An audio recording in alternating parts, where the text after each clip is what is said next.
Yeah, okay, we're on. Let me I'm gonna turn, let's see. Okay, there we go. We're on live. Okay, I had to mute. Okay, so when I opened up the other tab with us on YouTube, I had to mute. Oh, yeah. I get Okay, so feedback. um what was I gonna ask you? I was gonna ask you something. Oh,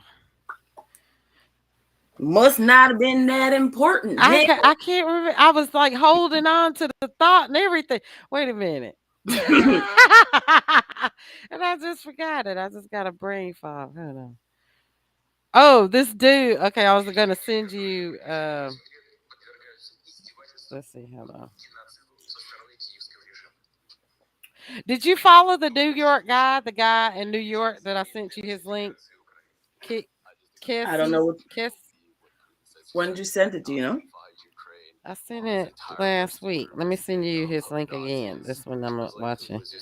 Just follow him on TikTok though. That's where I follow him. Okay. Um, Oh, I think and I the, think you he sent me lives in somebody. New York.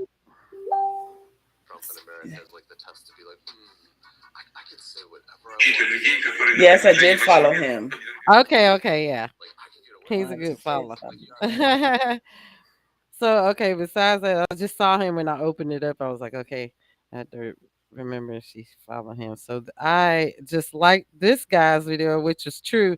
He was talking about how expensive it is now, living anywhere in the United States, which is ridiculous. It's like the rent is not renting, your pay is not paying, the money is not moneying. I'm gonna send you his link so you can watch it real quick. It's just not matching up, because everything is going up, but your pay to live.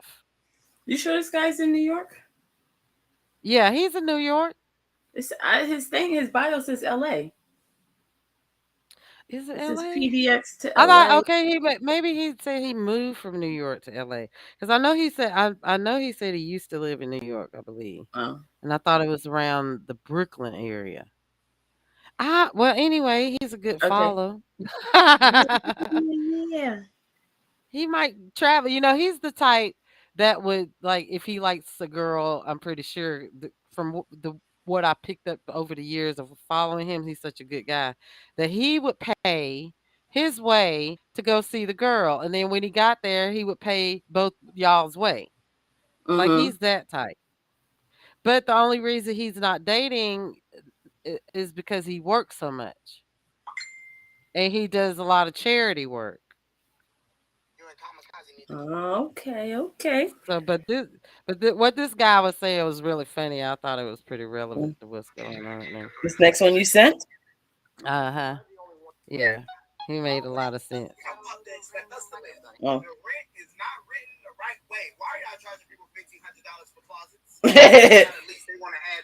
Right?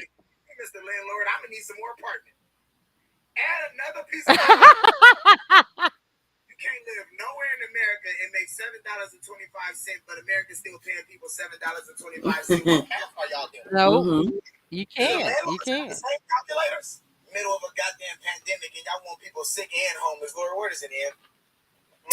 Well,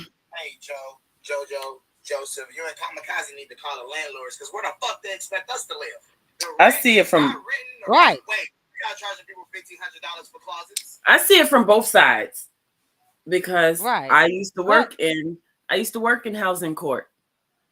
So I got the phone calls from the landlords, and there are, at least here in New York, there are a lot of um like regular landlords that are not like businesses and stuff, right. where they need that rent to maintain their mortgage, and yes, Right. it might be And some I extra understand. income and stuff, but like, and these people were taking advantage. Like, I literally had someone call, a landlord call.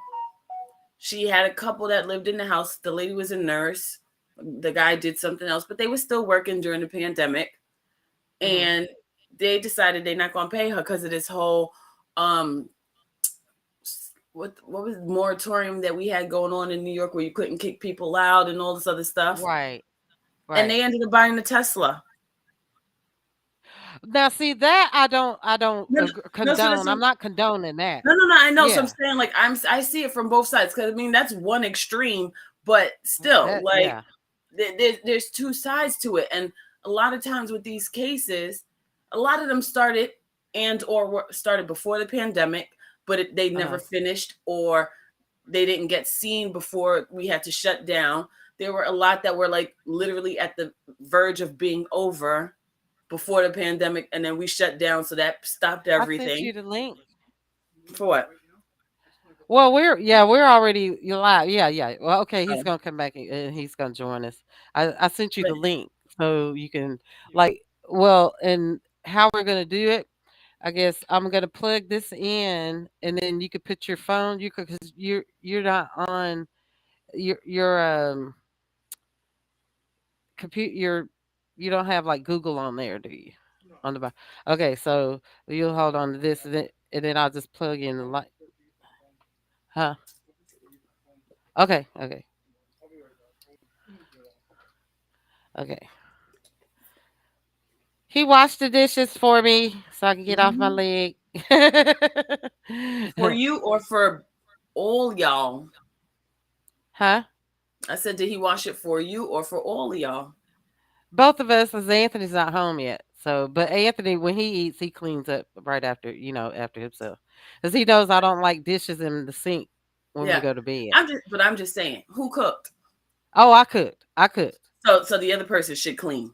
Right, right, right, right. Yeah, Yep. the Oh, yeah. other person should clean. Yup. Yeah. So not even about, oh, he did the dishes, so I don't have to be on my leg, on my knee. No, you cook. He did the dishes because you cooked. Right, right. That's what it. That's what it is. Uh, Well, let me get there and set people straight. Set people straight.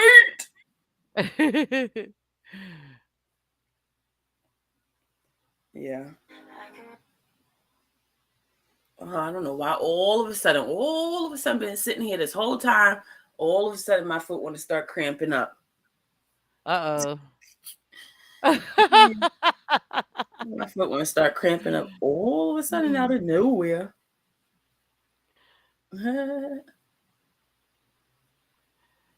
It got cold here today. Like it's out of the blue. This weather is bipolar. Mhm. So his daughter, I talked to his daughter. She's like, she's excited about coming to visit here.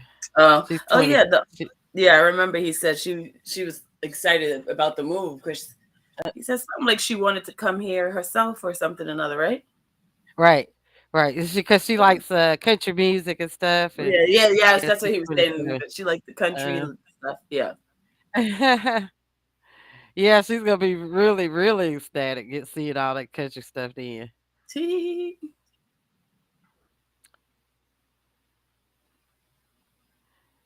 Yeah. Hmm. Today was nice, and now it's dropping. But I mean, right now it's still, what is the temperature right now? It's It's still cold there 58 now. right now, but it's it's not too bad right now. It's 58 with some rain, Hmm. but today got up to 62 or something. It says, but then we're going back down 48 tomorrow and stuff. Ugh. Spring, just come on and sprung already, please. I know.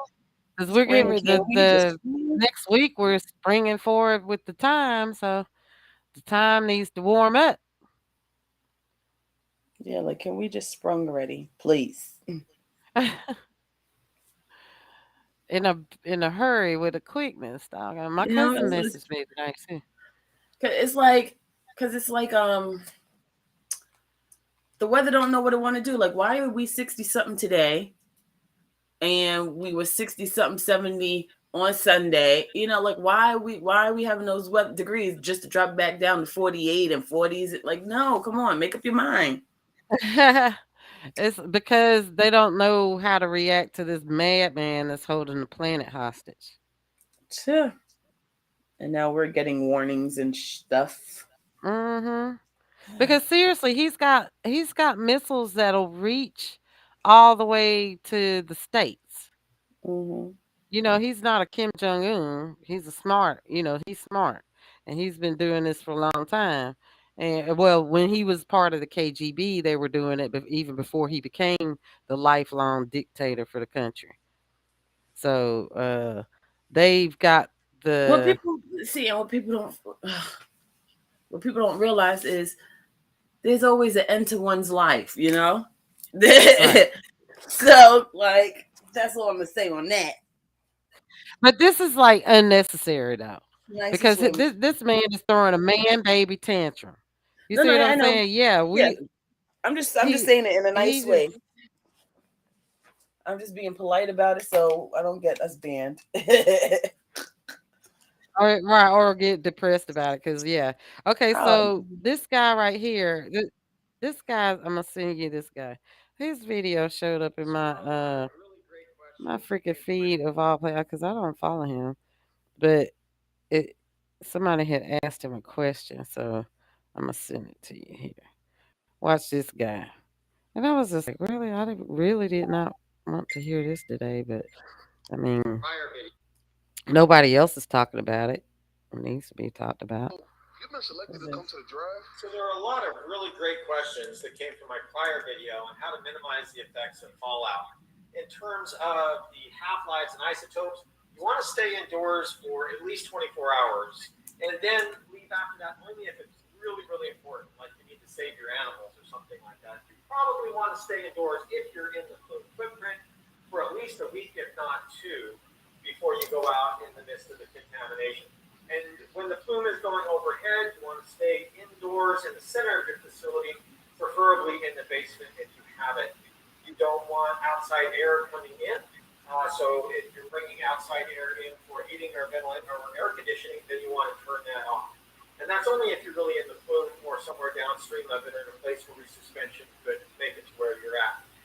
You will want to take potassium iodide pills if recommended by the authorities. who the hell is he? It's a medical dose. That means that He's a scientist, you know, Is like he a Spencer? specialist in that. 80 psi as long as you He's a get 70 specialist in that field. dose is already optimized for the greatest health effect. In terms of any kind of evacuation, the EPA will How long typically is this? issue recommendations It's for just like a evacuation. minute or two. Get between 1 rem and Or 5 rem three? over a whole year. Yeah. So if it's here for a whole year and you can get a dose between that, then they will issue recommendation to evacuate. Usually it's around 2 rem. And that's not a huge dose. It's ultra conservative in radiation protection. We are generally are ultra. All right, he's. I'm lost. Dose I got when I did. It's getting too much gibberish here for me. I don't understand none of this. Okay, so he's a nuclear scientist. Let me see. Yeah, the first Uh, part I was understanding. Now he's talking about point 0.3 rem per year, right, and but like, after that point that you were talking about, then he starts making sense again. Wait, hold on a second. Was that the wrong? Actually, that's the wrong video. I didn't mean to send you that one. I meant to send you this one first because this one was yeah, I didn't mean to send you that one, but it's the same guy. He's a nuclear specialist. Hold on. This is the one because someone was asking him a question. That's why I was looking. I was like, where'd the question go? This is the one I meant to send you. So this one he does it because he forgets that he's a nuclear eng- en- English PhD certified health physicist, fellow of the American Physical Society, me or whatever, PhD in nuclear education. So this does seem to be a bit of an issue for a number of people. What if Russia launches their nuclear weapon? And the answer is really just stay at home. But before you just write that off and think, oh, that's ridiculous, let me explain why. There's really a very profound technical basis for that. Yeah, there really is. So let's walk through the process. Russia launches, we try to defend, most of their missiles get taken out, one or two make it in. Don't really quite know where, they're going to make it in somewhere if they launch enough of them. So one or two come in. Let's say it hits Indianapolis. Well, it hits Indianapolis, but where is the wind blowing? How high was it, and how big of a detonation? Was it 10 kilotons? Was it 100 kilotons? Was it 500 kilotons?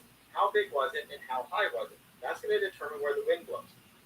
Now, the majority of people that die from a nuclear weapon event are going to be from the blast and the heat.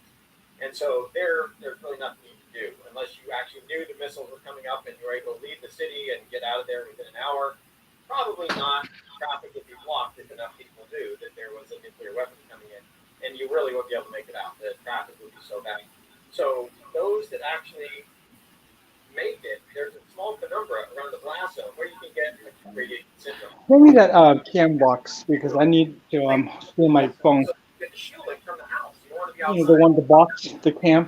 Oh, I can because I need to. That's going to steal my phone. When you know how high it was, Follow it. so after that, your house, the emergency support teams from the Department of Energy will alert the governor of that state. Blasian lover. Let you know where the stream is going and how to evacuate people. So what are we doing? It's not already too late. She's listening to the video, so just sit doing what you're doing. You're fine. Okay. You got headphones? Yeah, hold on. Okay. It's kind of charging here. Oh, I gotta get the other ones. Hold on.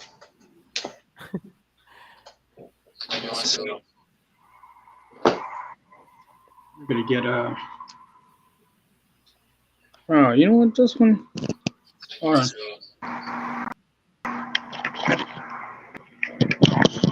Okay. Okay, that takes away the I echo. can hear. Yeah, I can hear. Okay. Yeah, these red ones look pretty good on me, actually. Well, that's your favorite color, you said? Yes, it is.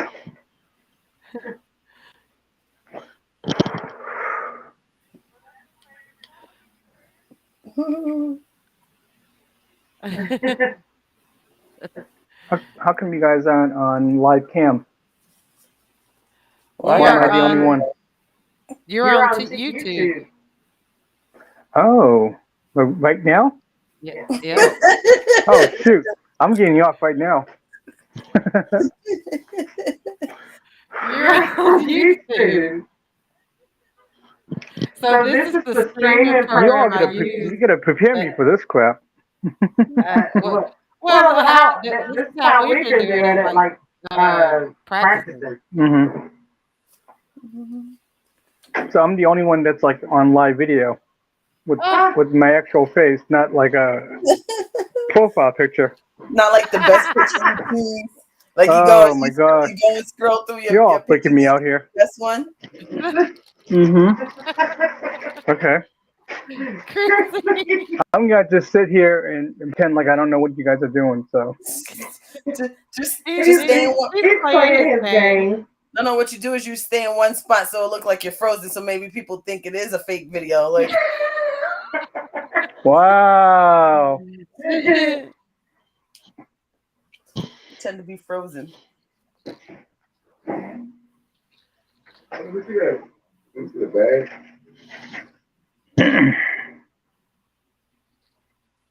No bots so far. She. It wasn't that stupid. It was like that. $1.50. What is it? $4.50.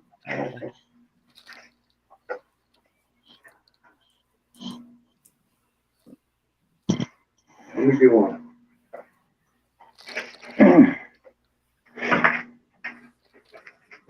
What y'all make? What you make?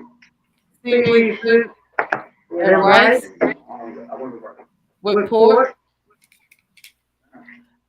The seaweed, you like it? The seaweed soup over the rice? No, I'm gonna eat some rice. I never liked it. Yes, you did. When me and Ashley was eating it, she told me, no, she liked it. You gotta remember correct. She liked it. Oh, so Yeah. I always do that. She loved it. Well, I made it because it's warm. It's like a strip of ibuprofen or something. Oh, I got Advil PM. Yeah, Like, you need medicine? huh? Not really. Oh, because I have the headache medicine on me. I have the Advil. But, yeah, I'm telling you. Well, that lamb and the chicken and Adobo is in there. Did you tell him about the soda? Yeah, I think he's yeah, I did. You got it? So what are we talking You about? just didn't see it. This is the YouTube here. Yeah. Oh, Yeah. So what do we? I don't want to. And this talk is the about program. Like I just sent you the link for the program. This is the program I use. What are you going to be talking about? Just general current events. I'm going to be like sitting there like, I don't know. And Asian and black women couples. Okay. Everything we talk about every day, we're talking about. You get a lot of views. Well, that's what we're trying to build up now. Mm-hmm. Anthony, did you get the coat? Mm-hmm. Mm-hmm. Oh, the rain is a coming. I'm gonna try to enter this contact with stuff. Enter our monthly sweepstakes for $3,000 cash. Ooh, that would help. I need to start doing my own channel. It's just a matter of what am I going to talk about. Right. I guess I'll start off with like losing my Korean identity. Well, I don't know who I am. That's a good idea. My girlfriend's trying to teach me some Korean. Right. Basically, She's not Korean. She's starting off with like K-dramas and K-pop and anime. And even I know anime is not even Korean. It's like it's from Japan. Yeah, it's from Japan.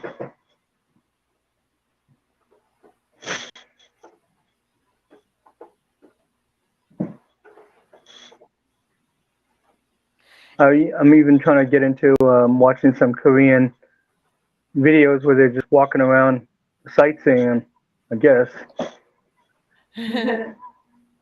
I'm starting off slow, but I'm getting there. He even downloaded this app to teach the language. Right. Like having like Korean drama ringtones just to get the feel of being Korean. I don't know who I am. I'm so confused. Having an identity crisis. I'm like collecting like Korean soda cans and milk bottles just to get the feel of being Korean. The struggle is it's really real here. Do you feel some kind of way that you lost it basically after being adopted? Yeah, completely. I mean, I think part of it was just the fact that there weren't any other Koreans for me to identify with, and then on top of that, I just felt, yeah. I mean, it was confusing. I mean, I didn't know whether I was white or Korean or what. I mean, I just didn't know who I was after a while. So it was a very numbing experience more than anything. Mm-hmm.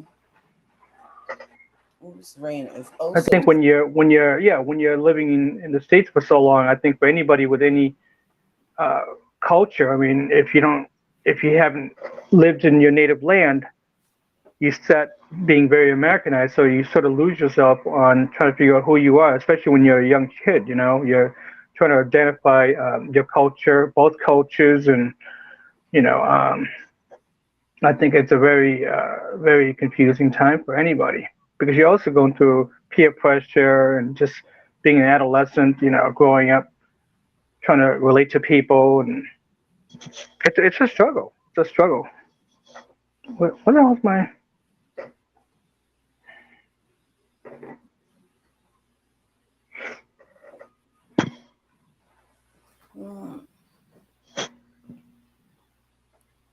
So as you've gotten older, had you Hmm. tried to um learn the Like Korean identify? thing? Yeah, like yeah.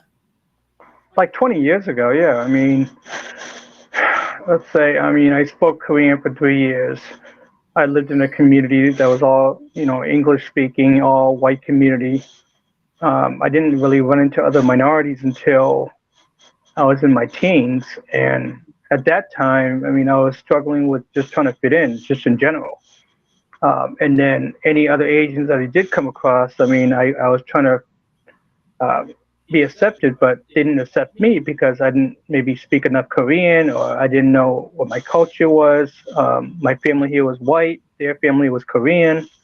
Mm-hmm. Um, it was confusing. It was really confusing. And then you get, you go through your typical teenage stuff and you're being bullied and on top of everything else, it's like you're trying to discover who you are and, you know, your language, your culture.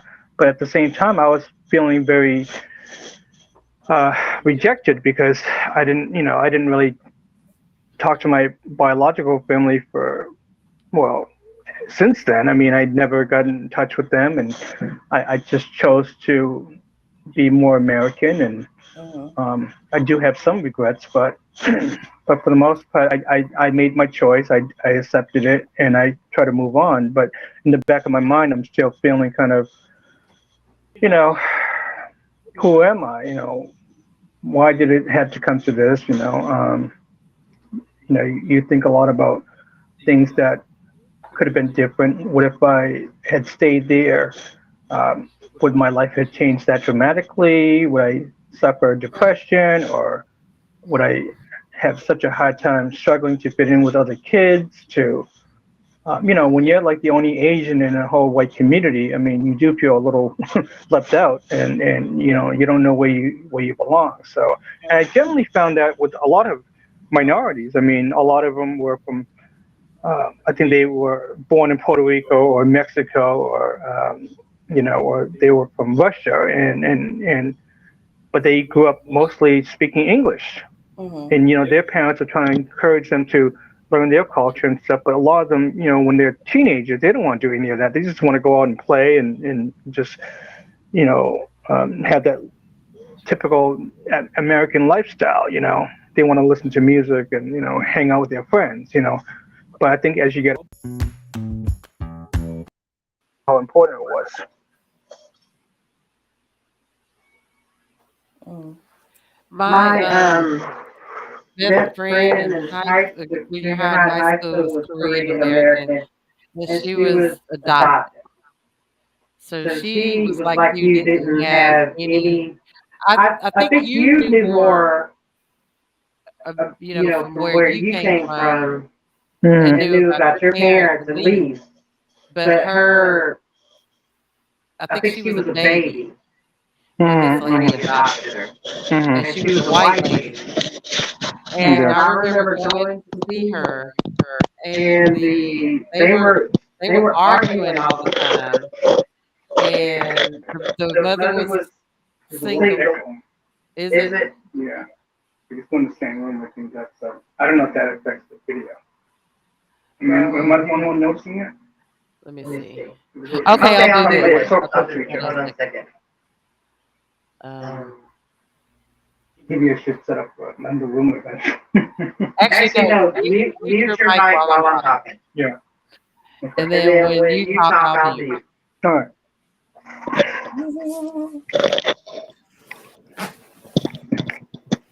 Yeah. Go ahead. It's Okay. on mute. So. Is it Mm-hmm. okay? Okay, so you can hear me, but you're on mute. Okay, so she used to cuss with this lady all the time, and they would be arguing and screaming, and I didn't know how to relate to that because in our household we didn't talk to our parents like that. So that was like my first introduction to seeing like how like white parents are different than black parents. So and so my mom, because she I mean, she never disrespected my mom, but she was still not. My mom was like didn't really like her that much. But yeah, she was my best friend. We were partner in crimes. So, but yeah, that was different. And then she had another sister that was Korean. The lady adopted, and she didn't get along with her that well either. So over the years, when I got older, I started thinking, why did this white lady adopt these Korean kids? Mm-hmm. And that was strange to me. I was like, and then I learned later, like, okay, when here's another example of a white lady adopting a minority child.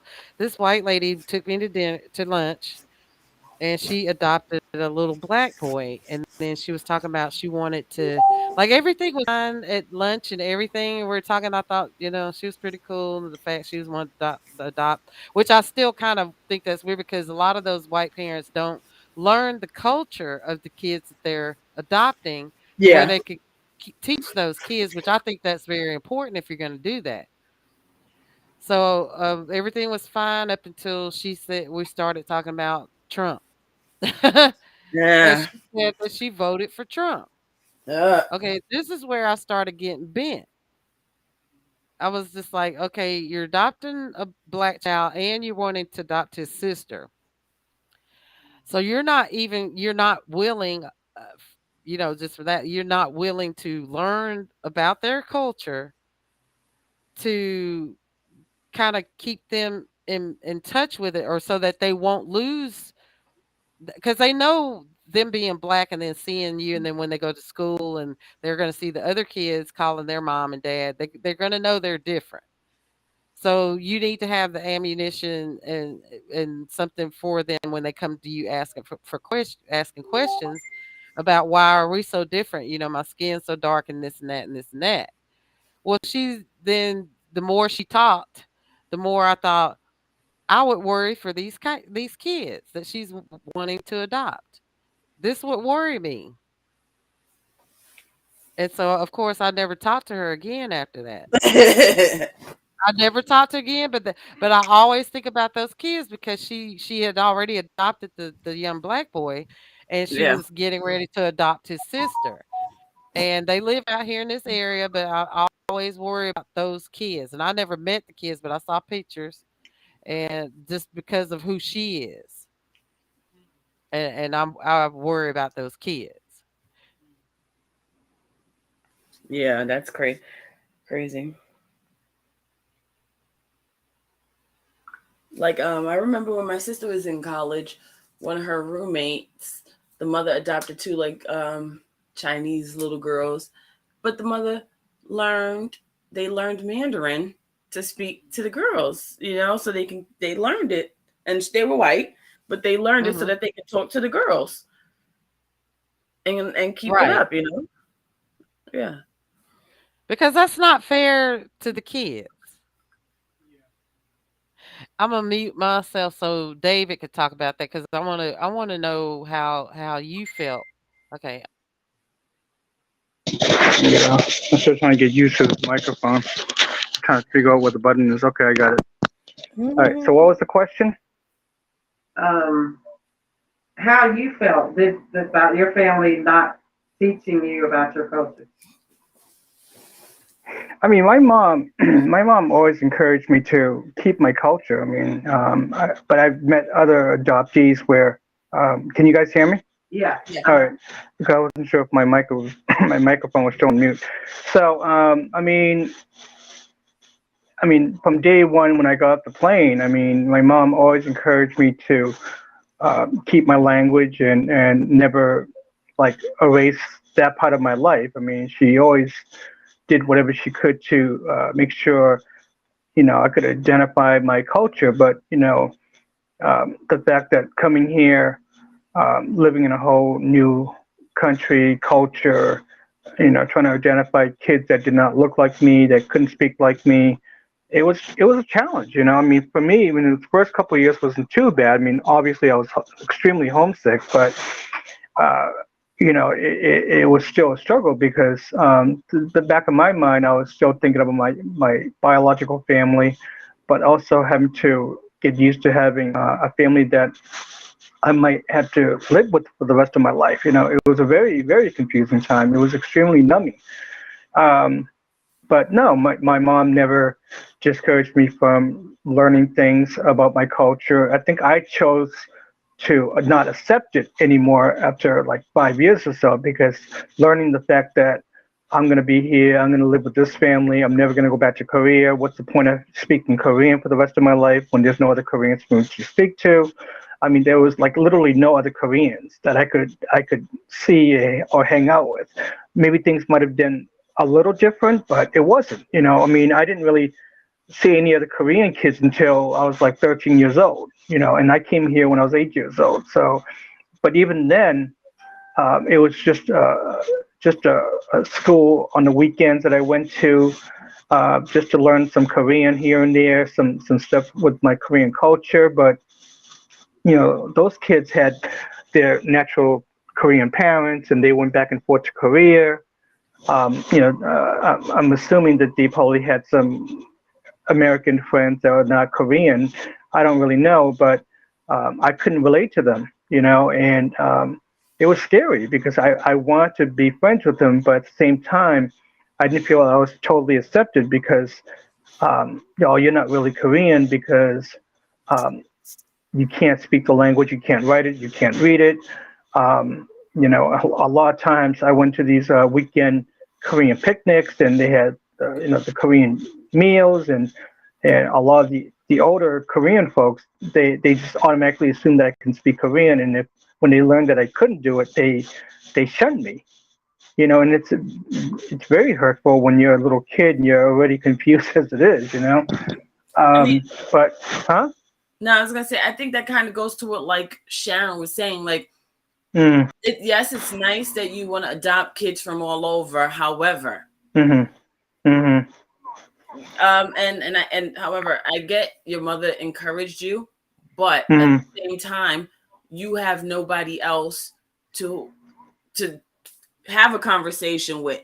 Had Right. Mhm. your mother or whoever learned it with you, then you guys would have learned it together or maintained it together. If she would Mhm. have learned, like if she would have learned and that would have kept you utilizing it. Maybe if you would have taught her the language and taught her to speak it and she would Mhm. have learned, Mhm. then you wouldn't have lost it, you know, and then it would have Right. given you something. And then like a lot of these people who do adopt foreign children, they should, especially you coming at 8 years old, you're already big, you know? So it's Mhm. like Mhm.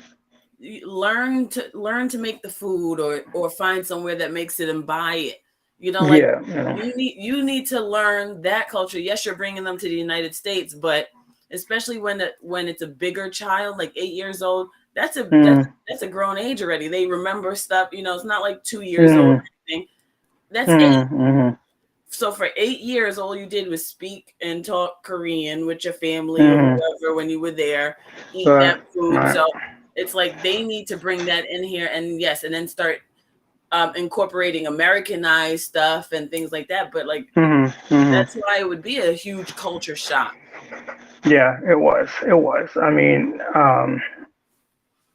again, even when I did try to learn some Korean, I mean, you know, my mom used to go and order books online. I mean, well, they didn't do it online then, but you know, she used to order books for kids that told about their life in Korea. To you know, she used to get Korean magazines, and she would have Korean furniture, anything to sort of make me feel like I'm still, you know, it's still part of my life. And you know, by the time I was 10 or 11, I had like zero interest in it, and I didn't have no desire to learn Korean. And it was like again, it was pointless because there was like no other Korean for me to speak to, you know. Yeah, So it's like that's great. I can speak this and I can write this, but what good is it? Because there's no other Korean for me to you know to do that with, you know, but it except doesn't have, weekends maybe. but it Huh? doesn't have to be. It doesn't have to be another Korean. That's where the family of the Mhm. adoptee comes into play, and the Mhm. family should be learning. Mhm. Mhm. You know, Mhm. I mean, Mhm. otherwise, I mean, yes, maybe some people can keep it by like what you were doing, trying to read the books and this, that, and the third. But Yeah. Yeah. but as what happened to you, you're over it because there's no one to have a conversation with to maintain it and to feel Yeah. like it doesn't feel natural. It doesn't feel natural anymore because it's not. There's no one else to have a conversation with besides a book or Yeah, whatever. right. Yeah. I mean, I think a lot of it also had to do with the fact that, um, I mean, being 8 years old, I remember quite a bit. So, Yeah. most of the other adoptees I came across, I mean, they were just babies, so they really don't remember anything. So a Yeah. lot of them did go back to looking for their families. Some had some luck, and some didn't. And of course, nowadays they have the DNA test and all that stuff, which is great. Um, but for me, it was just like I remember who my family is. I remember like where I lived and what I did. And then it's like plop. You just get situated into a whole different environment, and I'm kind of feeling betrayed and abandoned, and every negative thing you can imagine as an older adoptee. So I think there was that part of me that chose to be like, well, my family didn't care about me, so why should I care about them? Why should I learn about my roots and culture and so on? So I think that there was definitely that huge factor where I just felt like, um, I sort of wanted to lose myself. I didn't want to be identified as Korean. And then on top of everything else, I got teased racially because predominantly the neighborhood was white. The schools I went to were white. So, back in the mid 80s, I mean, they had a lot of movies that stereotyped blacks, Asians in very negative light. And so that definitely did not help. So I was like, oh God, I'm so sick of being Korean. I'm so sick of looking Asian because I get teased all the time because of that. If it's not this, it's something else to do with that. So it was just a mix of every little thing, but definitely, the fact that being like the only minority in the whole town, and that certainly fueled the anger towards my culture.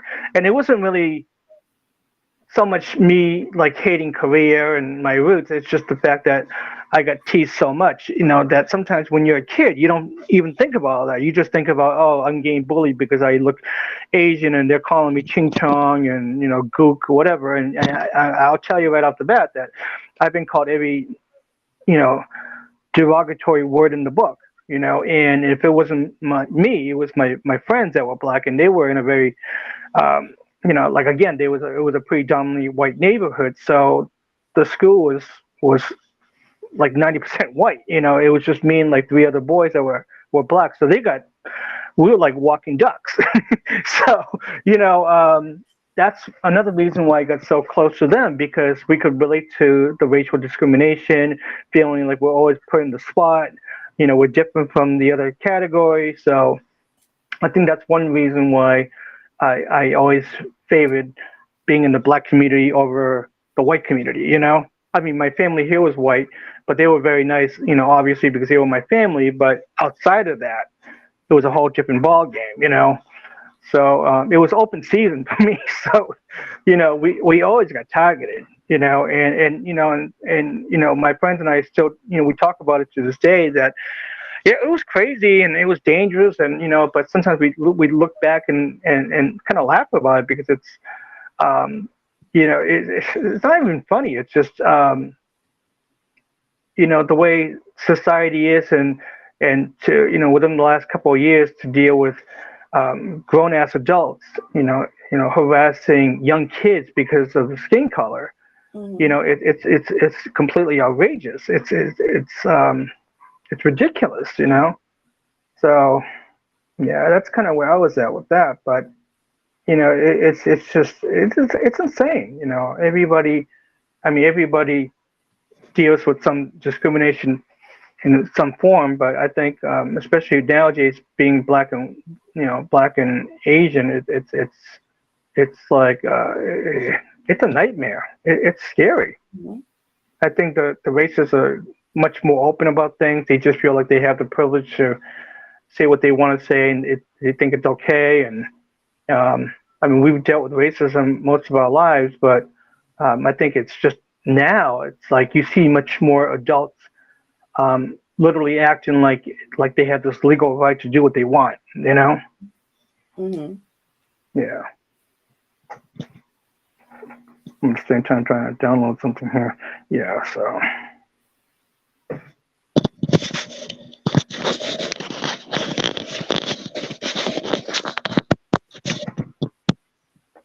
Okay. I'm gonna mute you. Okay, I'm on mute. Go ahead. Okay, so I changed the. Did you look at the YouTube uh Well, page? I have it open. So what did you Uh, change? just look at the title. So I changed that. So that's basically where we're at right now. What current events? No, refresh the page. Hold on. Hold on. Let me go back. Where's Sharon's page? Oh, the challenge of reclaiming our identity and culture. Right. Ah, okay. So hand me that remote because I'm gonna pull it up there so you can see it. Oh, okay. I just sent him a message to see if he. So that was basically what we were talking about kind of in the group and like okay the I sent you an invite to the Black and Asian Alliance, I think, Chrissy.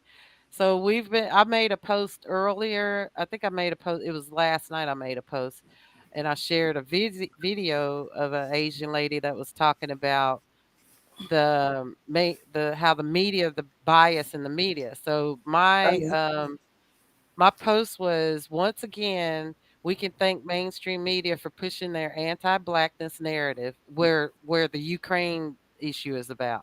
And I said, I'm not condoning any of the violence towards my Asian brothers or sisters from anyone, but the media is being purposefully biased and toxic in regards to how they report the Asian hate crimes. And we've been having a full discussion in this thread about how the media likes to push the narrative that's more black people. No, statistically, it is not.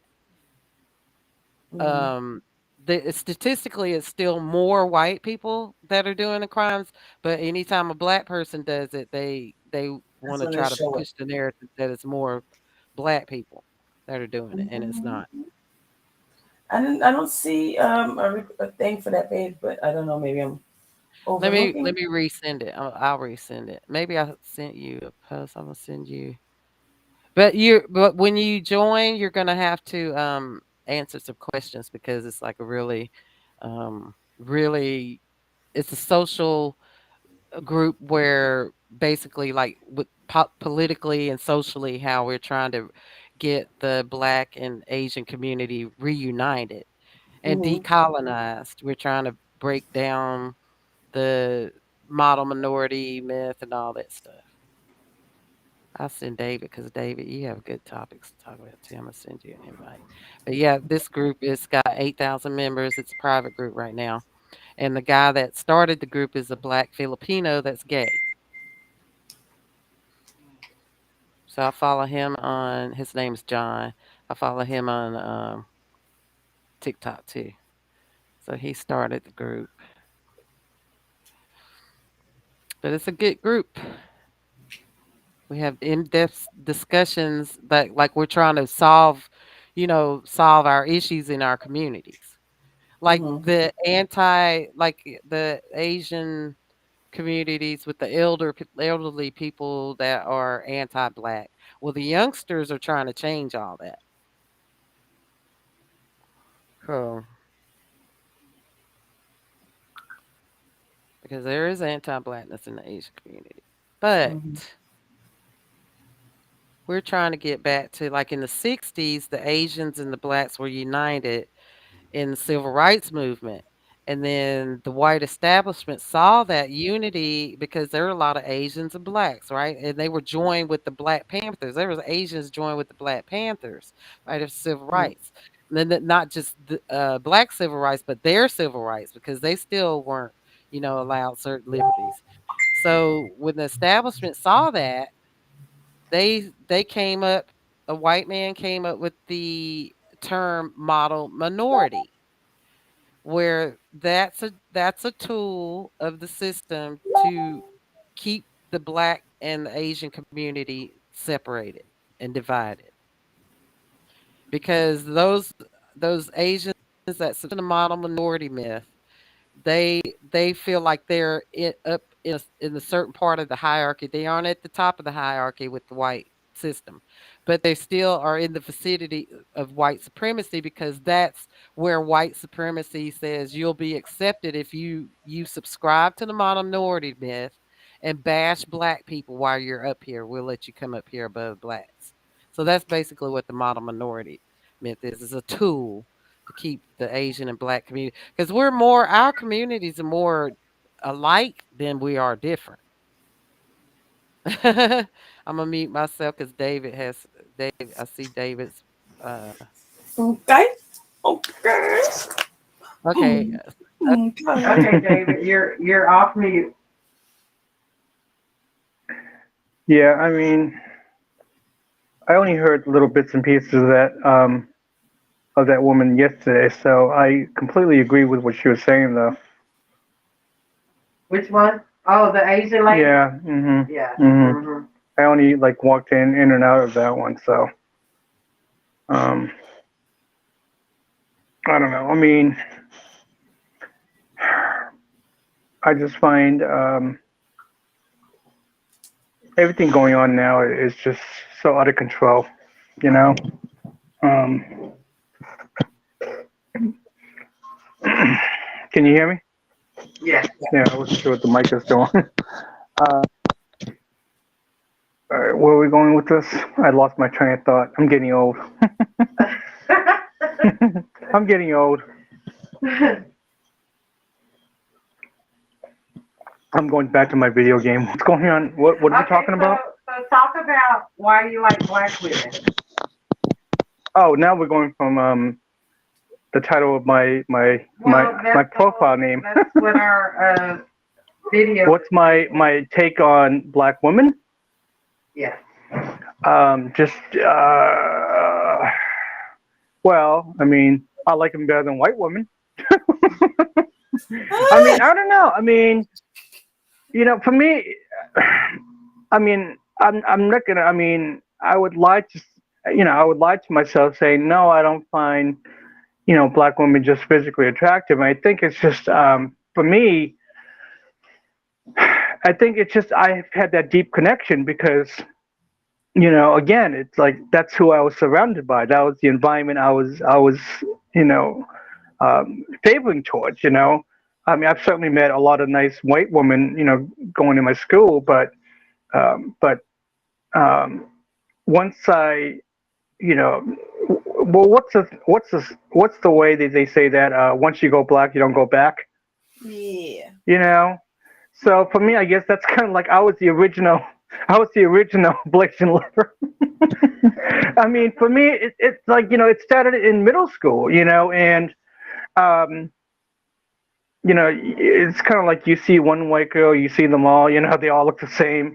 That's kind of where I was at, which is the truth, So when I started hanging out with my friends back in the day, they were black, and and we connected on the levels of dealing with the racism and just the bullying and all that. So I started hanging out in their neighborhood, which was quite different from where I grew up. It was exciting to me. It was new. I got into their music, the clothes, the whole culture, and before you know it, I started meeting their sisters and their cousins, and they were very attractive. And I had never really seen any other, black girls before. So I think that's where initially it started. So, yeah, I mean, physically, I thought they were much more attractive, and not all black women are big. They got big butts and big lips, and the typical assumptions that people make. It just felt like I could connect with them on an emotional level because we all dealt with a lot of harassment and racial issues, and we just started hanging out. We could we like the same music and all that stuff. So I just had a deeper appreciation for them. I just found them a lot more physically attractive, and I don't think there's any real good explanation of me describing it. I mean, it was just my um, preference. So, I think it was a little nerve wracking for me when I had to bring one girl home that was black, and my mom probably wasn't too crazy about it initially, but she was very nice to them, and they got along. And next thing you know, I started dating women that were black. So it was just a preference. But um, I think um, just majority of the friends I had um, when I was younger, I mean, they preferred white girls or maybe Hispanic girls, and I mean everybody has their preference. There's no real good way of saying it. I mean, everybody has their own choice of who they want to be with. So I don't know if anybody else could relate to that, but uh, I don't think necessarily just because you're Asian or black, you have to be with black men or Asian women or. I think everybody deep down has their own personal preference, and you should be with someone uh, that you're happy with. So um, on that note, I'm flying off that one. I don't want to get in trouble if I say the wrong thing. Oh, wait. Okay, there you go. Okay. What? I mean, I don't think you really need to have a answer for everything.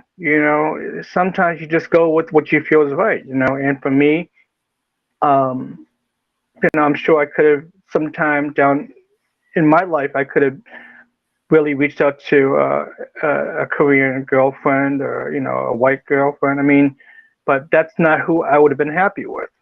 I think it really comes down to what you really feel is good for you, and as long as you two are happy, that's all that matters. I mean, especially nowadays. I mean, I don't think people really focus too much on interracial relationships like they did like 30, 40 years ago either.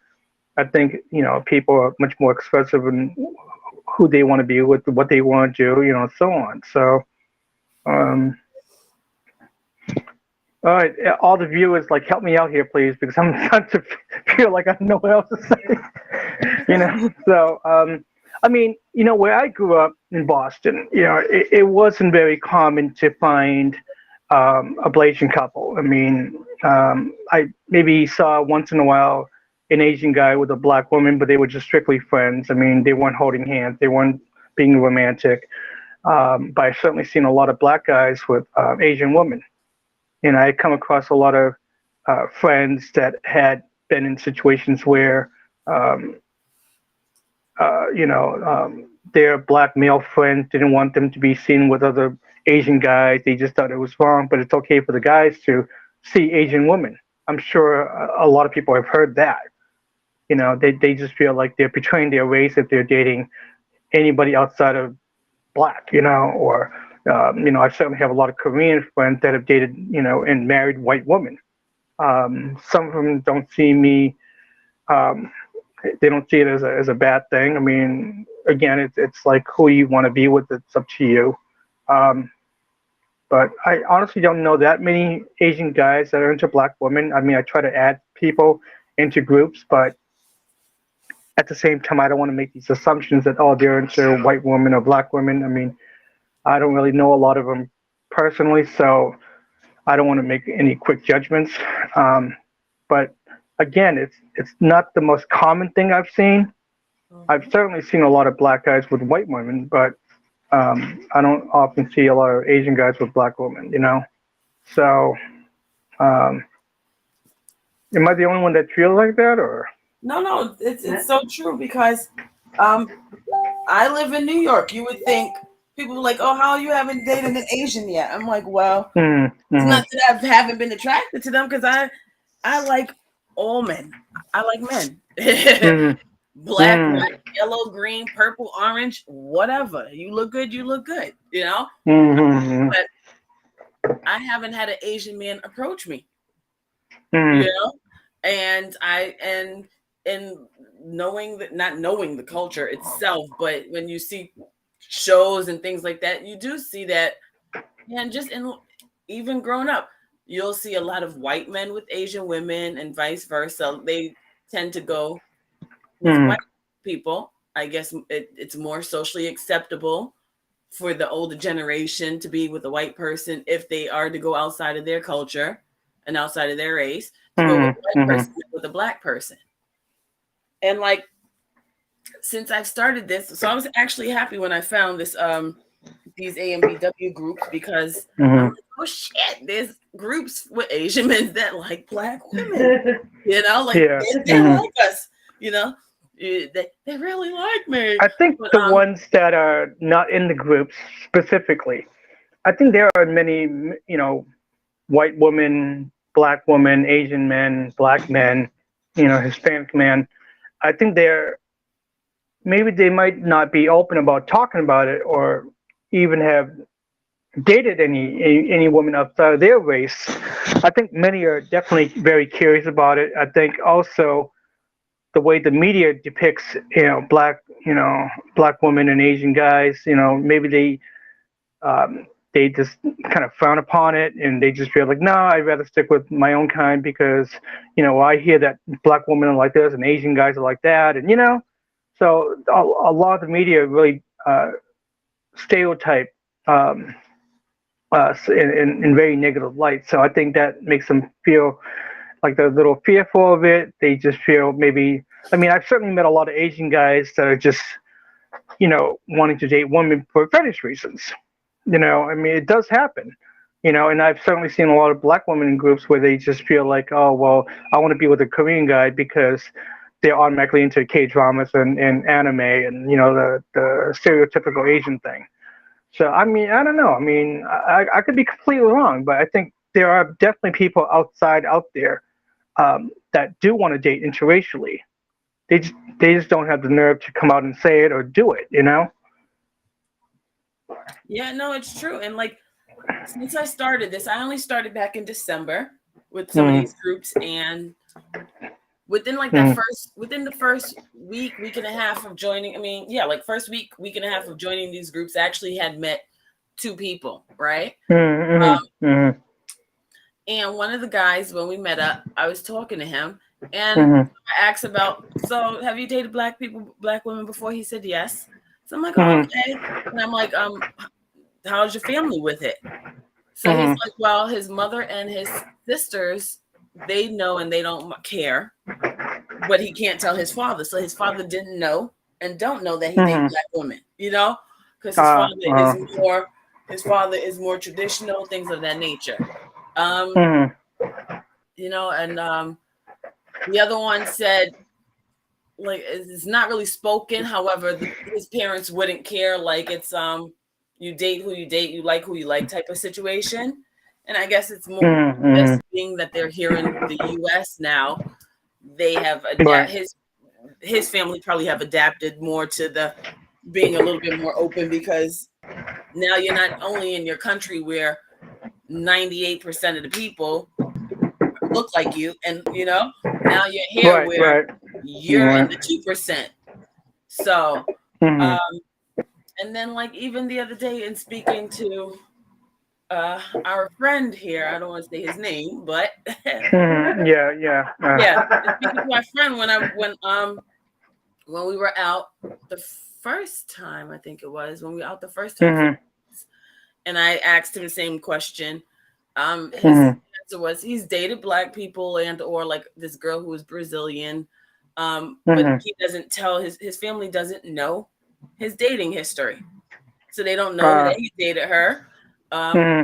His family is traditional, and his comment was that what he's noticed as time has gone on, and his parents basically don't know that he's been dating. They just think whatever, you know, that they have been kind of loosening the reins on what they expect, because now he's getting older. They want grandkids. They want him to, you know, they want him to settle down type of thing. So it's kind of like he's not telling them that he's into black people or dating black people or outside of the race, because if he says it, then they'll probably have a problem. They will have a problem with it at this point, But in his head, if 3, 4, 5 years down the line goes and he's still getting older and he's not having a kid yet, then they're going to be more accepting.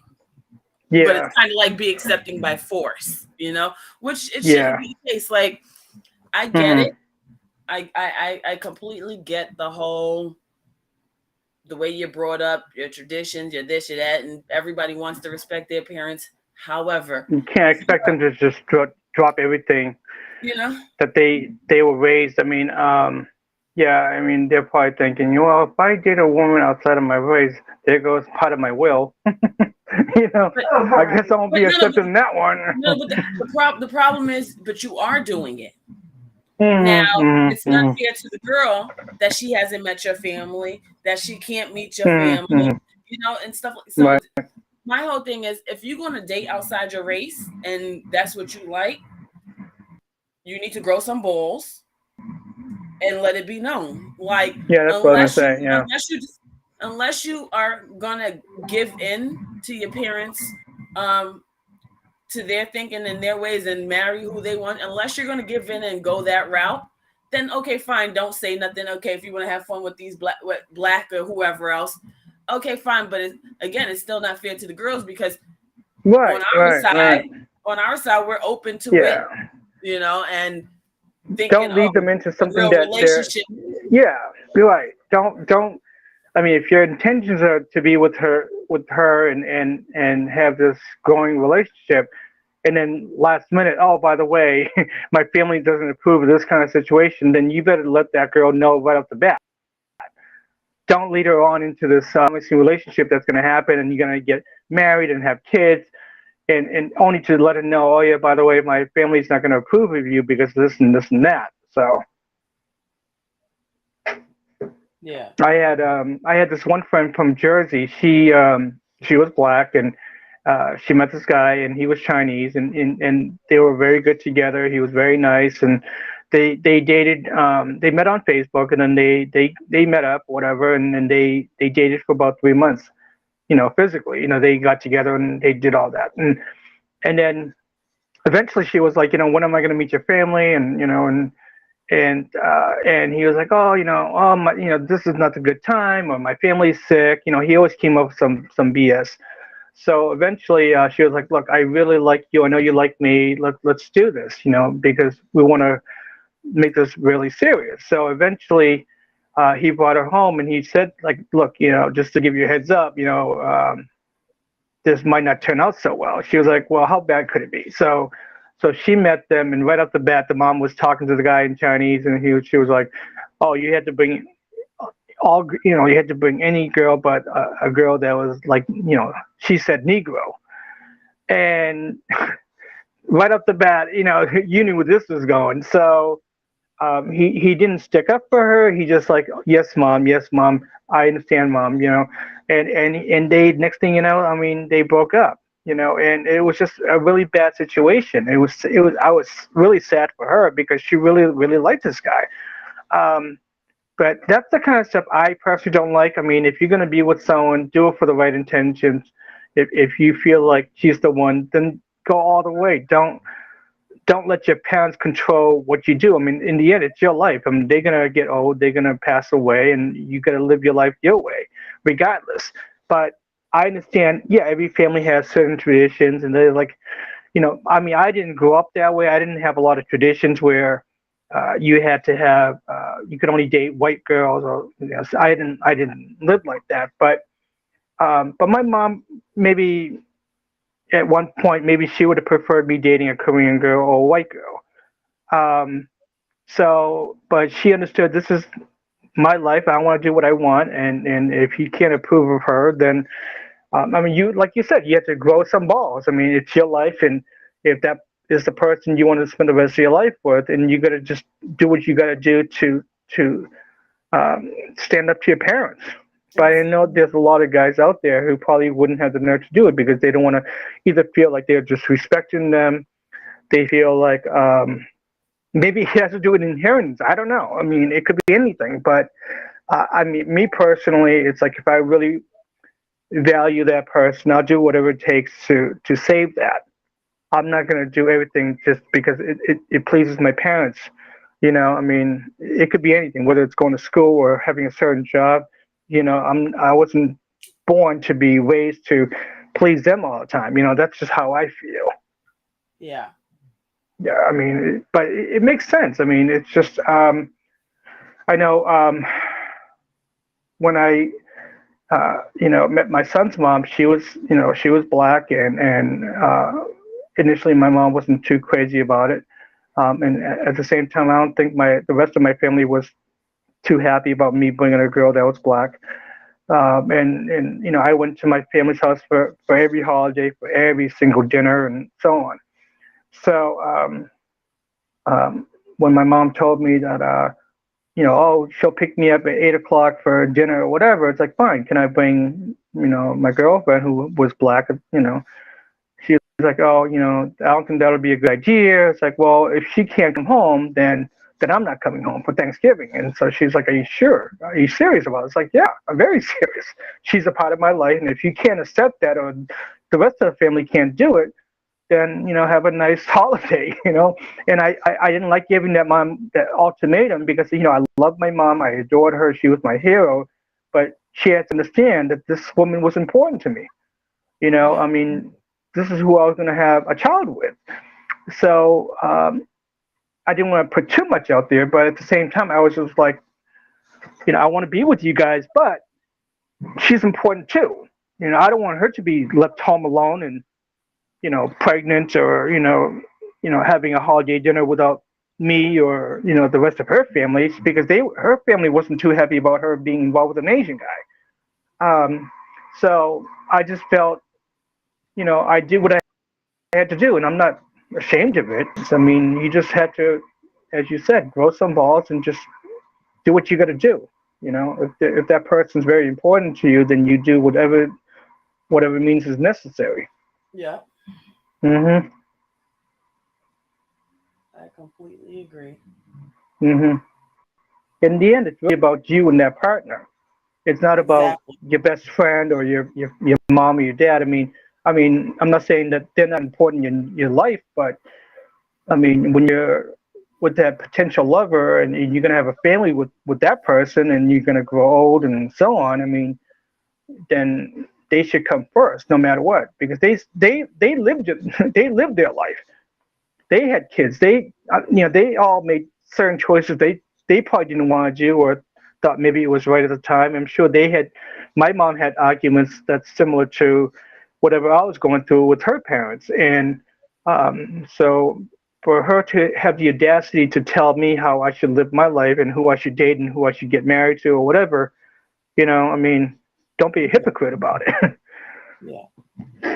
That's kind of where I stood. And of course, um, it started off like it didn't go too well. And within like 30 minutes later, my mom called up and said, hey, she called up my my son's mom at the time. She said, I'm sorry if I offended you. She was like, no, it's okay. I mean, I'm just like really proud that my son stood up to me. It takes a lot of balls to do that, for him to speak up like that. But obviously he cares about you. But I know a lot of other guys or women have gone through similar situations, and it probably didn't turn out as well as that one. So I mean, it does happen, but yeah, I mean, I really do feel that if you really love that person, you want to be with that person, then by all means, you do what you think is right. I think it's just the man thing to do, regardless. Yeah, and it's like I said, Mm. you're here in the United States now, especially Mm. if you're here in the United States. Like, we're not Mm. back in China, Korea, Japan. Like, if Yeah. you wanted to maintain that, stay in your country. Why are you gonna come here? And then like, that's not fair to your child either, who now they have a larger variety of females, or whatever their preference is. They have a larger variety to choose from. But now you're telling them, no, they need to focus on the same people that they just left. No, then Right, stay right. there. Don't come here with that. Stay there. You can keep your traditions as far as when the things you eat and praying and this, that, and the Yeah. third, like you do all of that, and when people die and how they have the food, Mm-hmm. like you could keep your traditions. It's not about the traditions. It's about Mm-hmm. being demanding and trying to tell your children who they should and shouldn't marry. That's where the problem comes into play. Yeah. Yeah. They've all been through similar situations that we probably have, and they certainly had arguments with their families where they brought a certain guy home that their parents probably didn't approve of, but then when they had kids of their own, they're 10 times as bad as their parents were, Yeah. So it's funny, and I've certainly had friends that said, "Oh yeah, my family came from China or Korea," and then they they they forget like that it's not like that over here. I mean, it's nice to have certain traditions here, but don't bring every single little thing, every single Yeah. rule, and like from 90 years ago, So it's, I mean, times have changed. I mean, things Yeah, things that do too. change. Yeah. Yeah, yeah. And even in the respective countries itself, Mm, we're in the 2000s, like you said, times have changed. So yeah, even yeah, over there, things are going to be different, and your kids want to be different. They don't want to be set up or arranged, or like things are different now. yeah. Wives don't stay home and Yeah. cook breakfast and lunch and iron.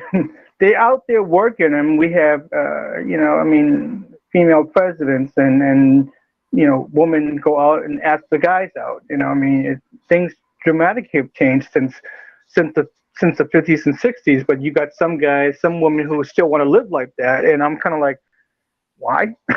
It's like it didn't work that way. I mean, there's a reason why things have changed since then. Yeah. So I got distracted here for a second. I'm trying to do something here at the same time.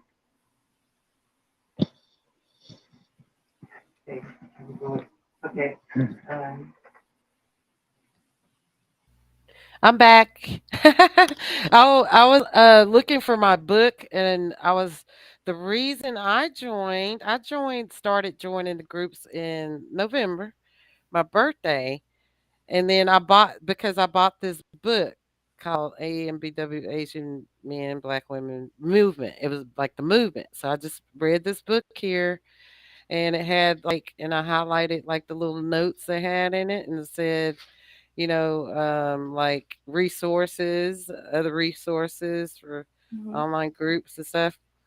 Because I did say, and not in a fetish type of way, because I've never like been like that, but um, I said I was not gonna date another white guy or a black guy because because Carrie, about being with Carrie 20 years, white guy, he was the last one I trusted, especially from when I saw how a lot of these white men, especially, were acting when Trump, won. I was like, Yeah. no, I'm not going to get involved in nothing like that.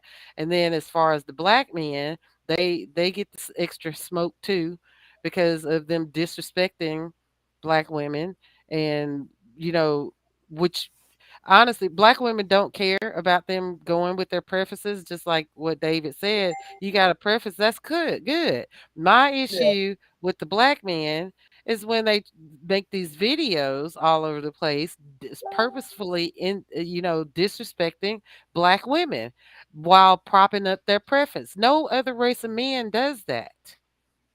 No other race of men does that but the black men. Like David was saying, Asian man, you may have a preference. You may be an Asian man and have a preference, or a white woman, or a black woman, whatever, or Mexican, or you and the white man. The white men don't do it either, but they don't make videos like that. The only people I see doing that are black men. I'm like, we don't care about you and your preferences. So why are you bringing us into the situation? Like, we're over here minding our own business. You know what I'm saying? Like, we got options too. We not worried about you and your preferences. We over here, we got options. Yeah.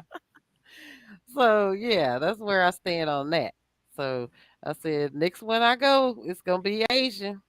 And they're not perfect either. I wasn't propping them up over nobody else, but I was just saying that this was specifically where I was headed. Yep.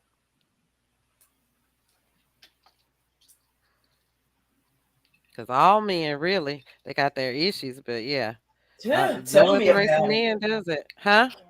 I said, tell me about it. Yeah, all men got their issues, but Yeah. yeah, I'm not tolerant of the shenanigans. Basically, Nope. I'm just not tolerant of shenanigans.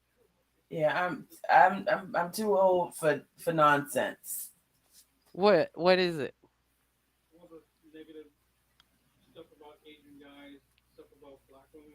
Oh yeah, the reason and the reason I was geared, steered that way too is because black women and Asian men have a lot in common as far as like from the dating community too. So let me find this. It's a little quote that on here. I saved it, but basically, let me see.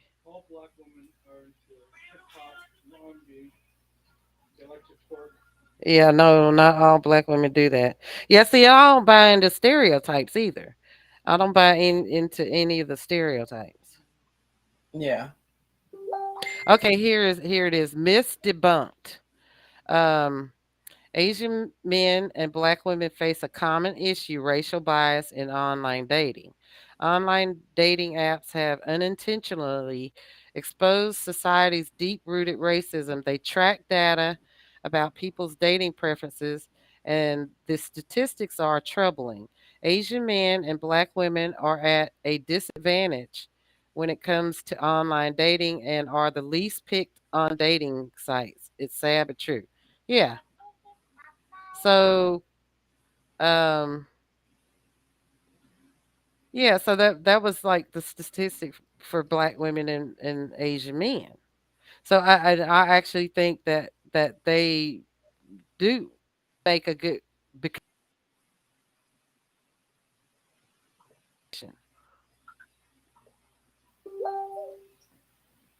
Let's see.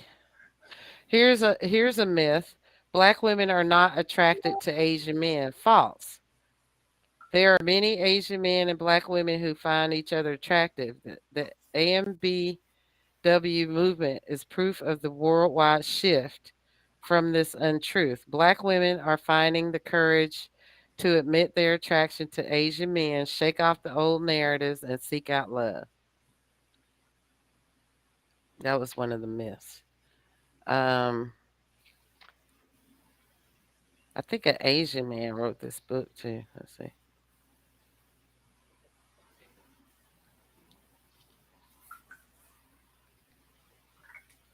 Okay. For Asian men in the U.S., the dating world has always been riddled with false narratives and physical and cultural stereotypes.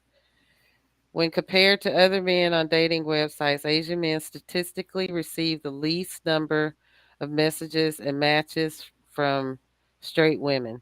Historically, Asian men have been underestimated in U.S. society and depicted as less desirable than white men by mainstream media propaganda, basically. Yes. Yep.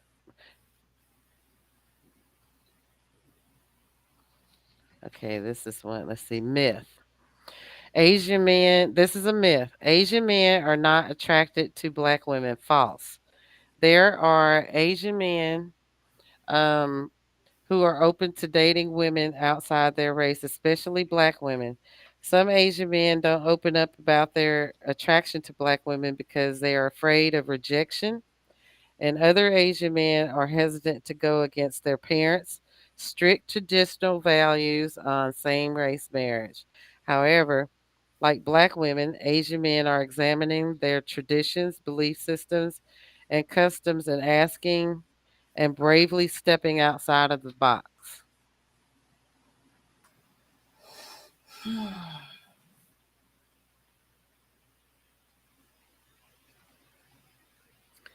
Okay, here's another myth. Let's see. Okay. Asian men only date Asian or white women. Semi false. Semi false. Unfortunate, and this is because of the propaganda and the movies and TV and stuff like that. Unfortunately, many Asian men, especially those outside the U.S., have never personally met a black person in their entire lives and have only seen glimpses of them in false media depictions. You and I were talking about that like a month ago. The only images of beautiful women they have been exposed to are the Asian women they see every day and white women on TV. But the old mindset of Asian only or white is right is disappearing. As more and more people become aware of the world's great, beautiful diversity, for example, when Asian men and black women travel and get to know each other, propaganda is discredited in the face of meeting real people. Asian guys presume that black women aren't interested in them, and black women only see Asian men associating with other Asians or whites and assume that's the only type of woman they are interested in. So, remaining open and keeping yourself attuned to the subtle interests as you would with someone of your own culture is the only way you will know for sure.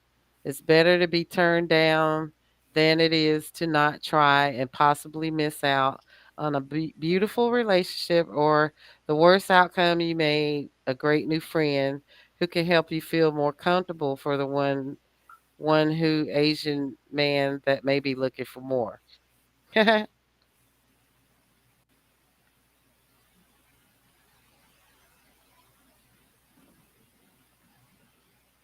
Yeah. Now, this is a good book.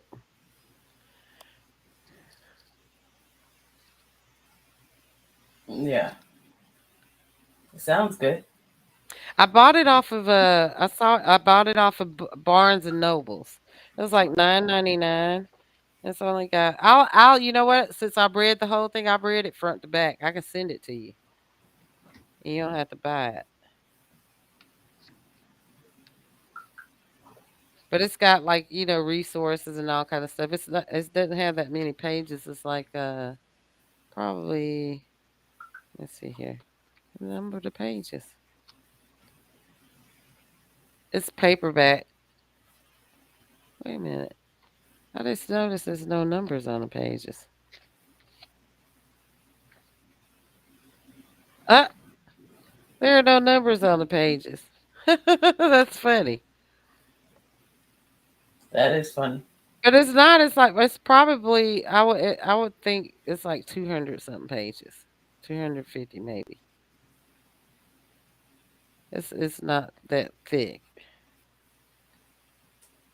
Yeah, I could send it to you though. It's called Love Journey, and I think he's in one of those groups too, in a couple of those groups that we're in on Facebook. Love Journey. His name is Love Journey. So Oh, that's Mister his Love. name. Yeah, Love Journey, he's Asian. Well, I guess that's his like author name or whatever. But yeah, he's the reason I joined the groups when I read that book. I was like, I might as well.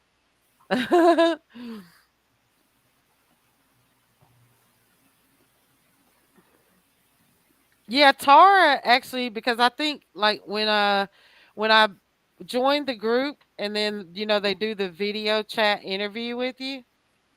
Um, they asked me, like when they were asking me questions, and I told them, and at the time, because I bought it for myself for my birthday, and so I was reading that book when they called me, and they're like, "Would you? Are you? Are you available to do a video chat?" And I was all happy and everything, and I told her, I said, the reason I joined the group was because of this AMBW book I was reading. It listed you guys in the book. Told me to look for groups on Facebook to join. Hmm.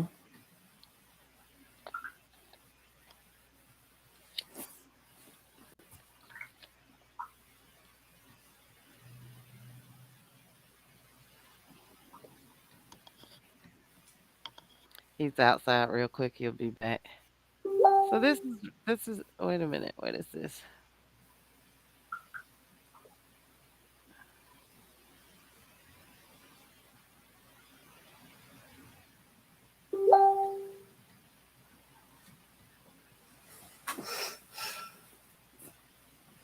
Somebody posted. Uh, this guy that posted it. He's kind of cute. You got to check him out. He's in the AMBW group with the cherries. He just posted. He said, "Gonna post the first pic in this group. Good evening." He's got kind of shoulder length hair. He's cute. So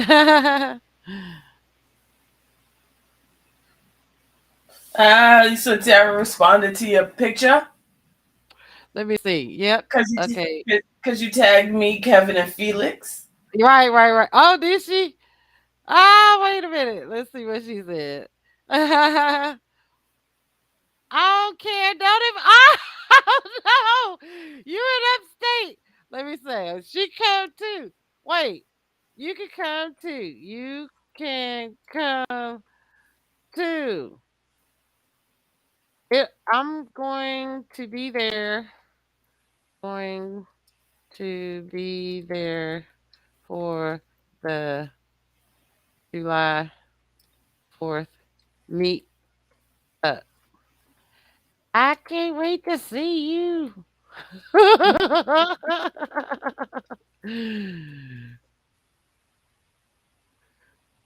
Which guy in the AMBW group?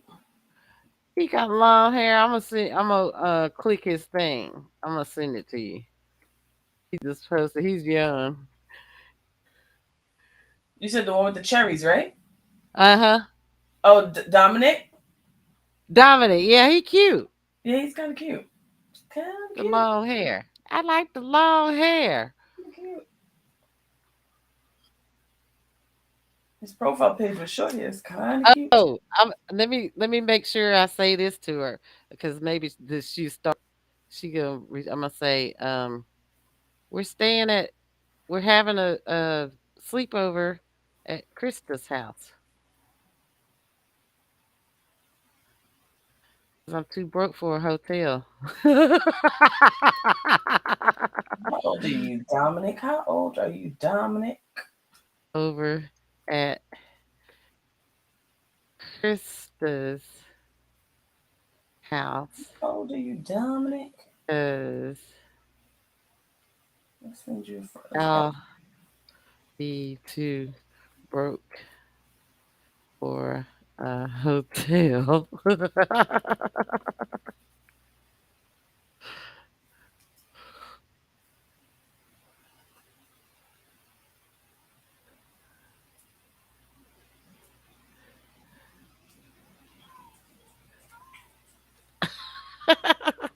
I've had to make sure I put that. We're having the sleepover at Krista's house because I'll be too broke for the hotel. I'm gonna say David's coming too. You better be there. I'm gonna say, let me see. Let me see. Okay.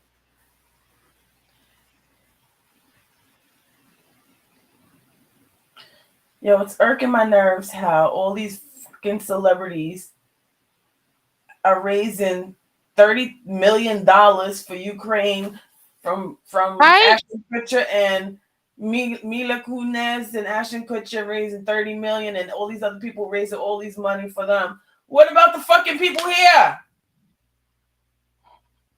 What That's about what I'm us? screaming. I need What about another us? stimulus.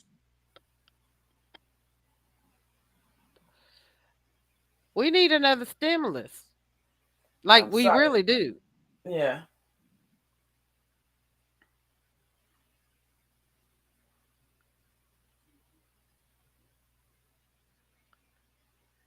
Let's see if she responds to your thing.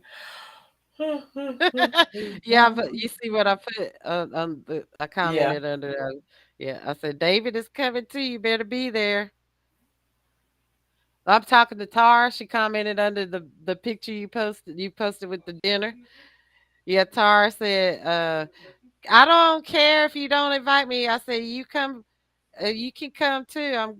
Look, Chrissy, and I'm sorry. I just invited Tara to your house and everything. Like it's my, and I forgot to ask your permission. But I know why you did it. That's not so that's what I'm saying. Okay, okay, yeah. I said we're having a sleepover at Krista's house because I'll be too broke for a hotel. Yeah, and I said David is coming too. You better be there.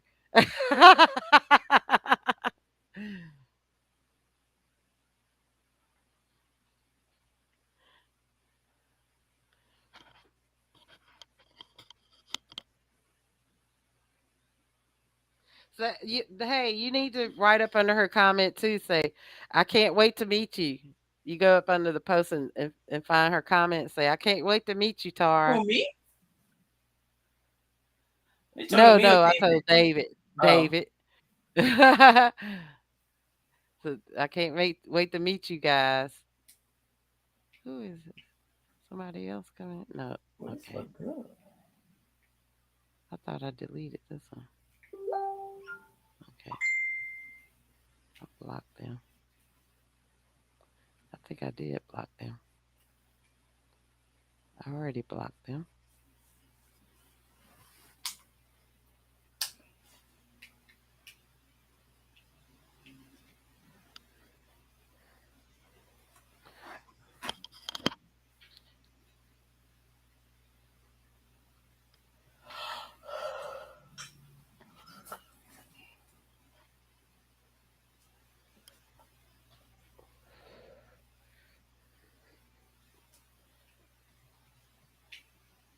Because she knows about the meetup too for July. So. She lives with her son. It's just her and her son that in upstate New York. No, don't her daughter, don't Jeanette live there? Or no? No, no, Jeanette. I can't remember where Jeanette lives, but I believe Tara lives in upstate. Because she Jeanette said that was she. in the house. No, but remember Jeanette used to always be in the house with her, and Jeanette was saying that they were on the same Wi-Fi. So how was Tara's one acting up? Oh, okay. Because I know that Tara said she didn't live that far from Canada, right? From who? Yeah, Canada. Yeah. Canada. Yeah. Hmm. I'm gonna see. I'm gonna send her. I'm gonna send her a link to our live stream and see if she'll come.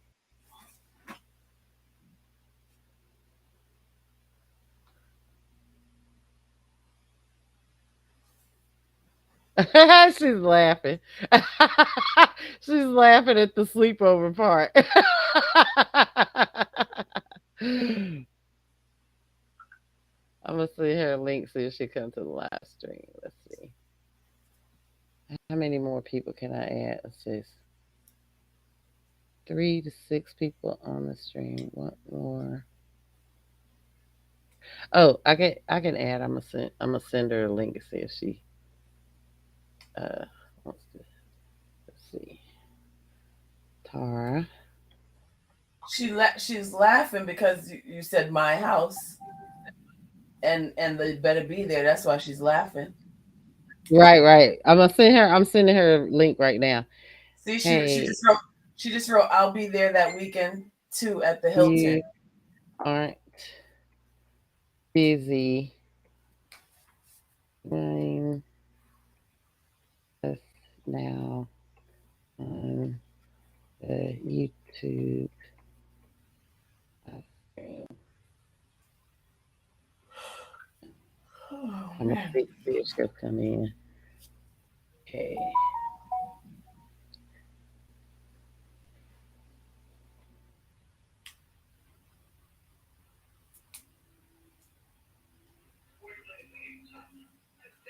Let's see if she'll come in.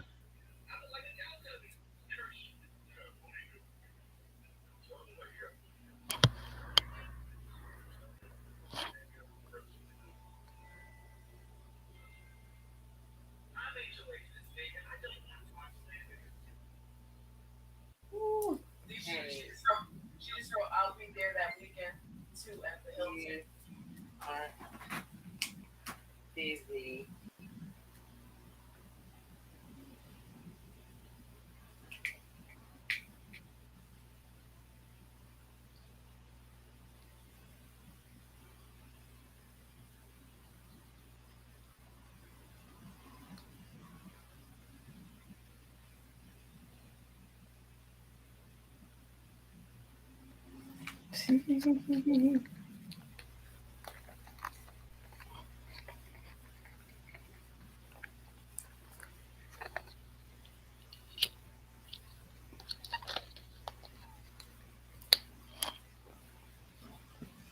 Oh, somebody's in their feelings. Somebody's jealous of me, and you're like 40 something years old. Who? Tara, she's jealous of me. Ain't no way she'd be acting like this if she wanted to.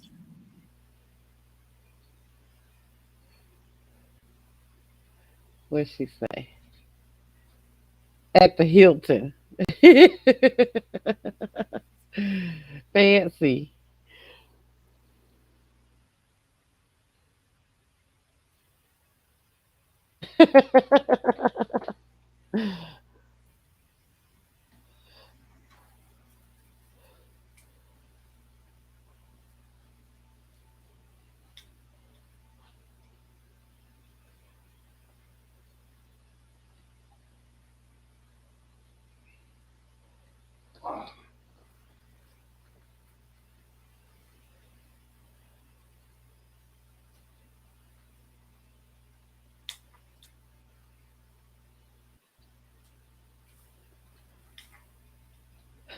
Oh, you got the. I messaged him. Must be asleep.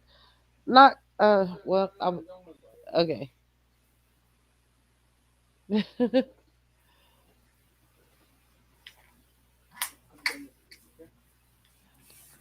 Message to him. Sleepy. Okay.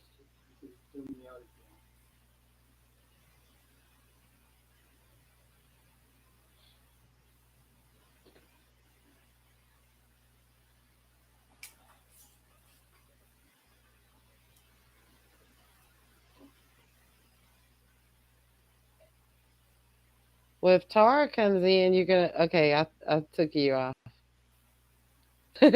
He's getting sleepy. Hmm.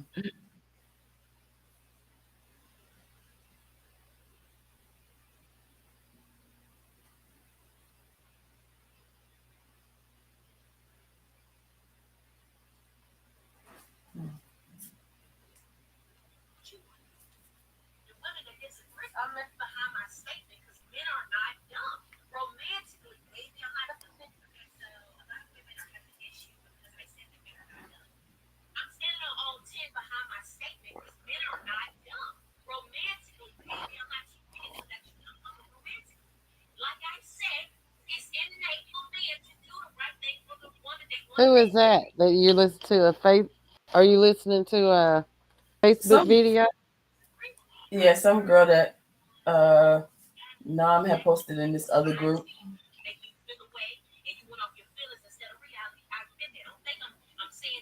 I don't know if it'll let me send it to you, but Who? No, huh?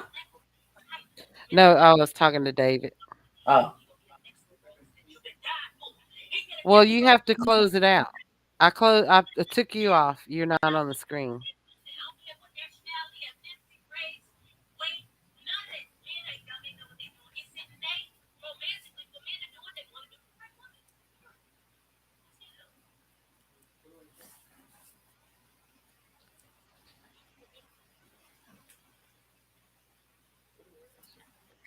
Oh, let me see. Um, ah, ouch, ouch, ouch. Yeah. See, you join, then you just X out there. Okay, okay. Mm-hmm.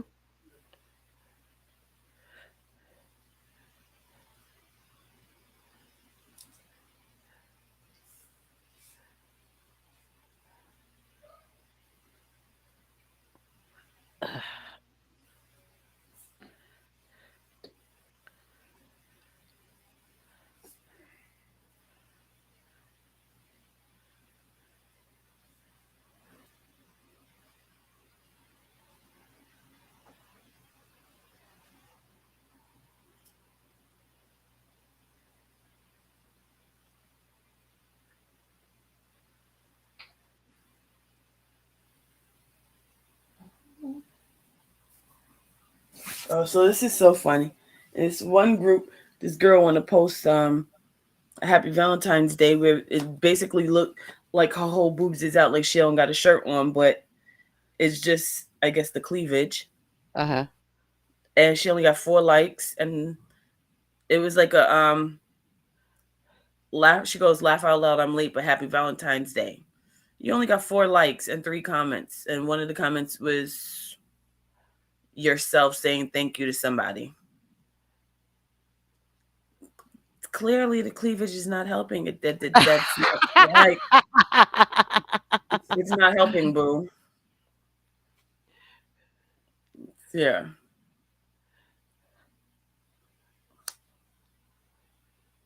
I don't get it. I don't get people.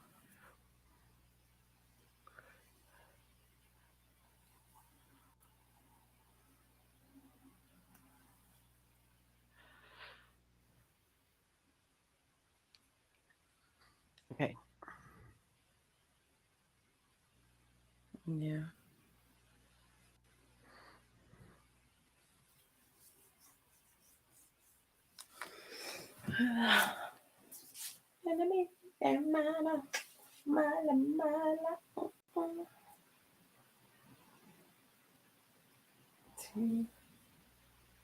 Okay.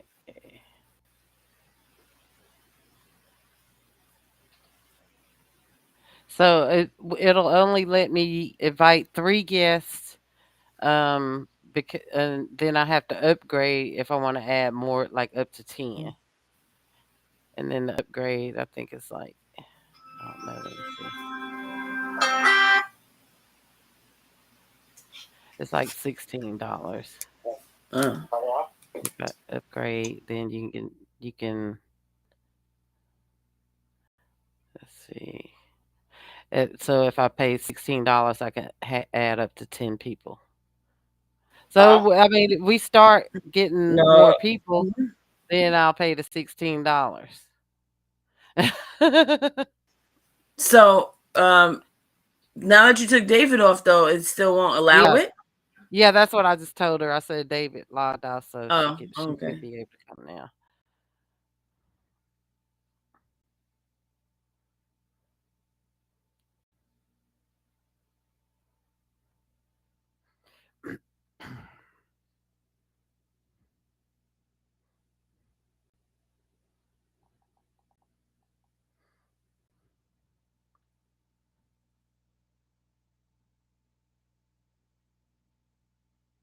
Okay, she's coming back. She's gonna try now.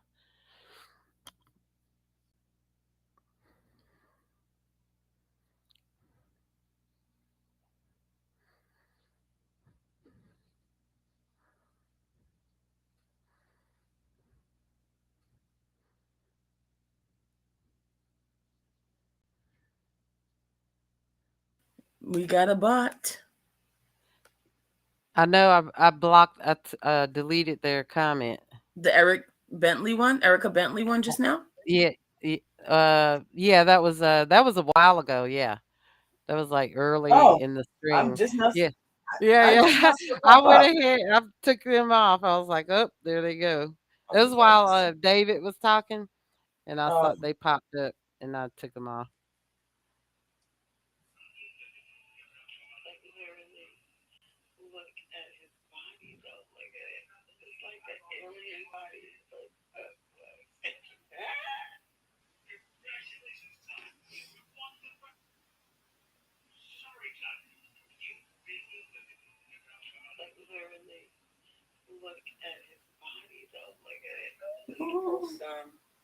Happy Valentine's Day, where it basically looks like home. Yeah. Anamite mala, mala, mala, mala.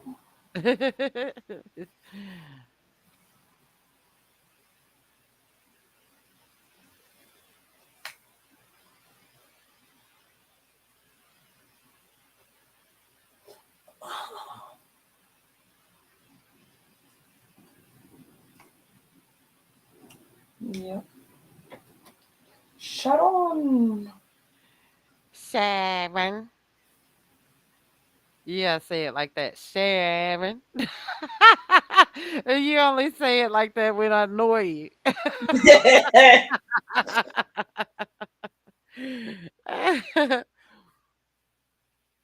I can't even say it. Until I annoy you.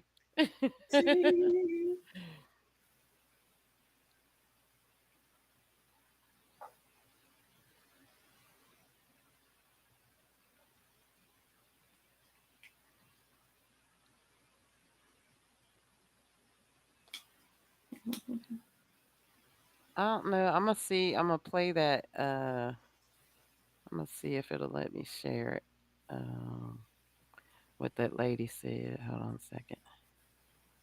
So, okay, I'm gonna share.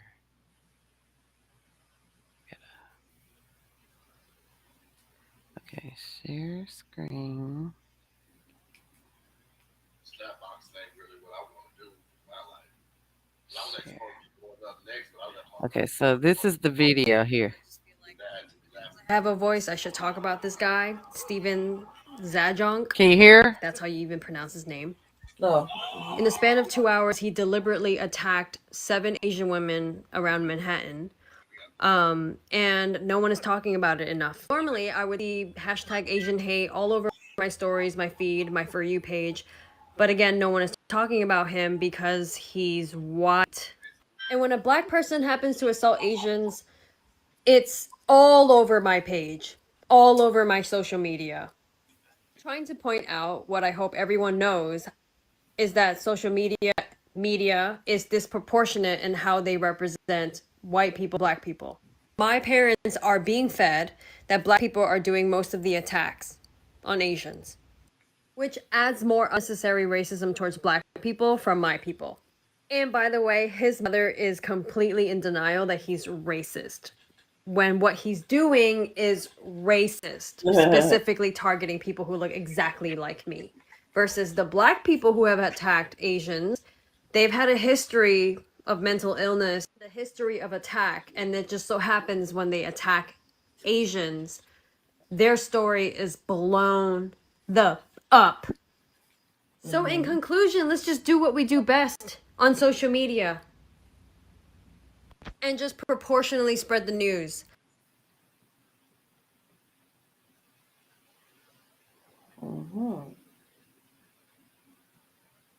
So that was the post that I posted that we've been having the debate up under. Yeah. But she's right.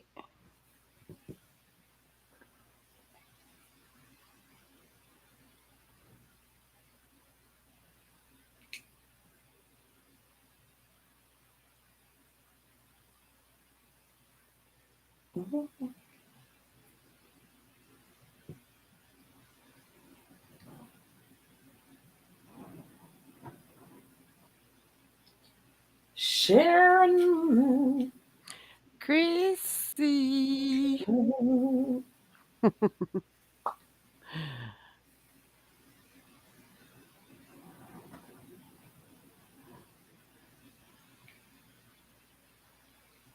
So David went to bed.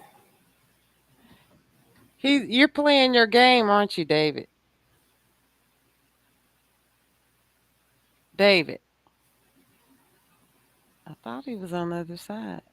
Oh. I think he laid down maybe. Oh.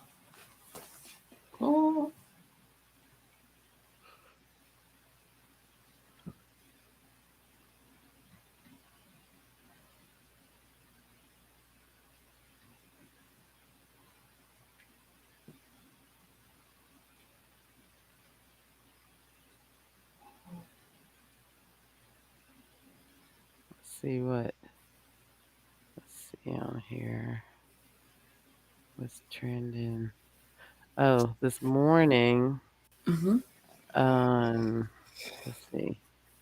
I'm on Twitter now, so they were talking about the oligarchs. We were talking about the oligarchs. And then there. In Ireland. Remember, I was telling you Ireland that they yeah, they don't like the Russians what they're doing either. So this guy in Ireland drove a truck into the Russian embassy in Dublin. And he said, I want the ambassador and his colleagues to leave this country, leave this free country, the driver said, as he was being taken away, according to the Irish Times. So he Mhm. ran into the embassy and he sat there and waited for the cops to come get him. Mhm. And then the Taliban even called out Russia. I said, when the Taliban is calling for peace during the Ukraine Russia war, what parallel universe am I existing in right now? The Taliban is calling on Russia to stop what they're doing. Wow, that is crazy. Yeah. They put out a whole statement.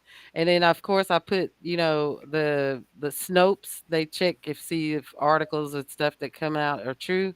And yes, Yeah. it's true. So I put the Snopes article up under that. So that is a true. They put out a statement concerning the crisis in Ukraine, the Taliban. Wow. Notorious terrorists on the planet have called out Putin. Like, Yeah. really? Where am I right now? Black Mirror episode? A Twilight Zone? What's going on? Taliban calling out Putin.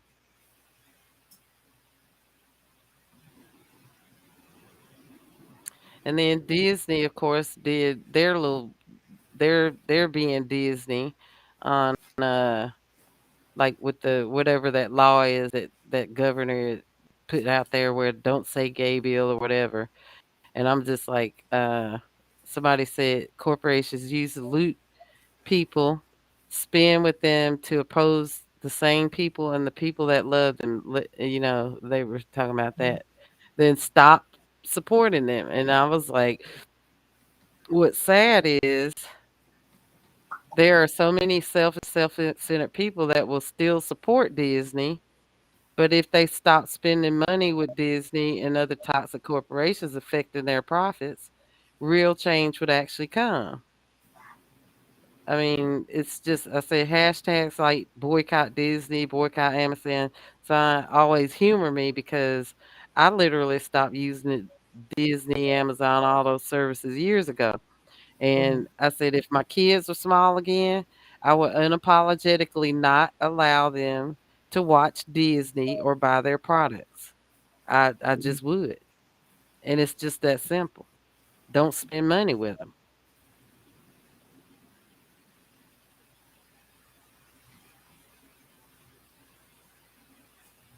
Yeah. Everybody screaming boycott Disney, but you still gonna buy a ticket and go to the movies and all that Disney has and buy Disney Plus. I'm not. I just am one of those people that work. I live by principle, and I'm only one person, but they're not gonna get my few little pennies because I don't like them. Yeah. Mhm. And then, of course, today was Jason Bateman Appreciation Day because Ricky Schroeder said something stupid. He's a Trumper, Ricky Schroeder. Mhm. And I always like Jason Bateman anyway, but we've been like trolling Ricky Schroeder with Jason Bateman picture. So Ricky Schroeder said he's joining those truckers that are throwing temper tantrums over wearing masks. So that's what started that. And so I see let's see. So my first because that was the first thing I saw this morning was a freaking Ricky Schroeder. And I said, whenever Ricky Schroeder is trending, I also like posting photos of the more talented, relevant, and likable Jason Bateman. Everybody's posting pictures of Jason Bateman. That's funny.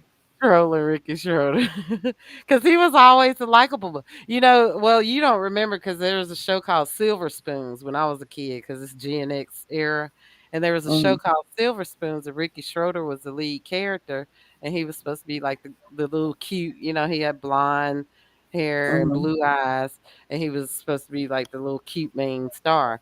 Well, Jason Bateman got on the show and everybody liked Jason Bateman better than Ricky Schroeder. Ricky Schroeder and his mom campaigned to have him kicked off the show. because he was getting more popular than Ricky Schroeder.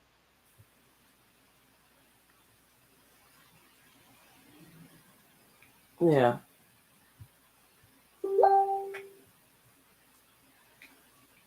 I watched him in that show, Arrested Development. That was hilarious. I did watch that show. But he is so much funnier than and likable than Kirk Cameron and Ricky Schroeder.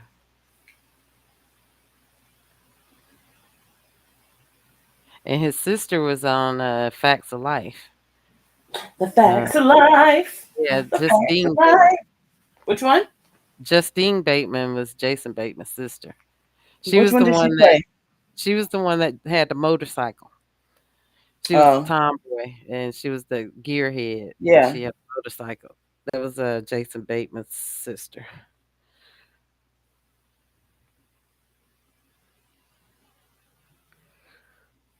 I liked her too. No yawning.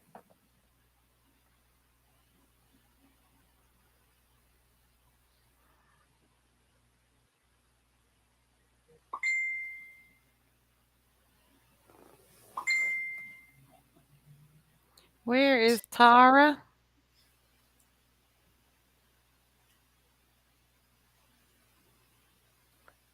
Oh, Tara. Mhm.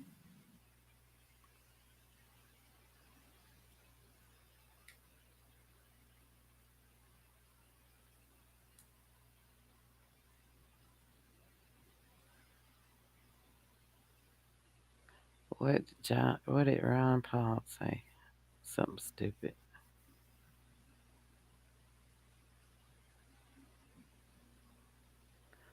Uh,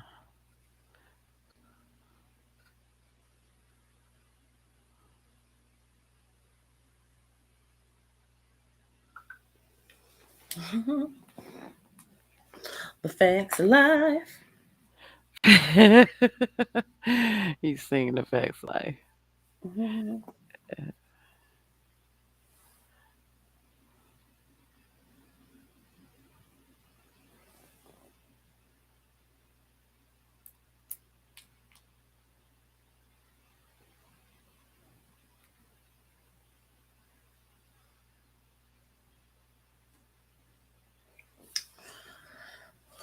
Uh-oh, what percent are we on? The speaker. Oh, 35? Okay.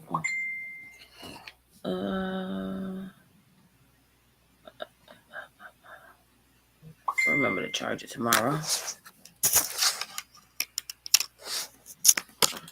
What are you charging the tablet? The laptop. The laptop? Duh.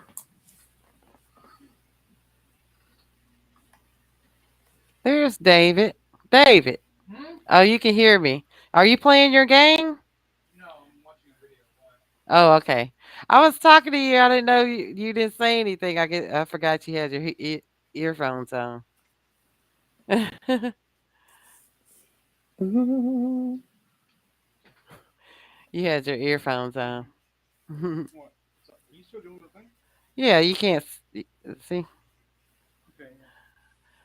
What? Say what? Yobo, Yobo.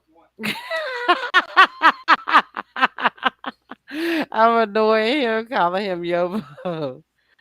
You know, when Mhm. I was first calling him that. What did you think when I started calling you that,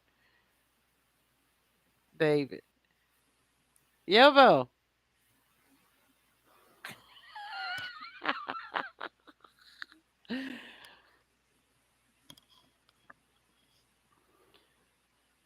Mhm. Well, I have my knee propped up. I've been pretty good, and I've kept it up today. Oh, okay. But when I was cooking and stuff, but I didn't clean the floors like I wanted to because I had to leave my foot up. And then they were telling me I had to put ice on. I don't like ice on my body. I can't stand it. She's like, "Oh, Why? you need to put ice on it," and I'm like, ugh, because I Why like the not? heating pad. Well, No, but when I was mhm. young, I had rheumatic fever, and my mom told me I was too young to remember, but she said they couldn't get my fever down, and they literally had to pack me in a tub of ice. So I think Yeah, that's what they subconsciously, do. yeah, Sometimes. so subconsciously that's why I don't like. I can't stand like I can't even stand looking at like sports, like when the athletes are icing their body. It hurts me, like physically hurts me when I watch people putting ice on them in their joints and stuff. It like my whole body tenses up and hurts when I see that. Mm. And she said ice, and I shuddered, and I'm like, oh no, don't want to put ice. She said, I said, well, can I put it on top of the bandage? She said, yeah, but just the idea of putting ice on my body just makes me cringe. Mhm. Well, I'll be damned.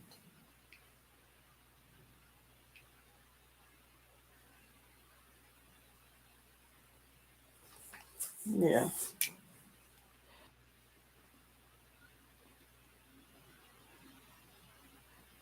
So that young man, let's see, Dominique, okay, he's Chinese.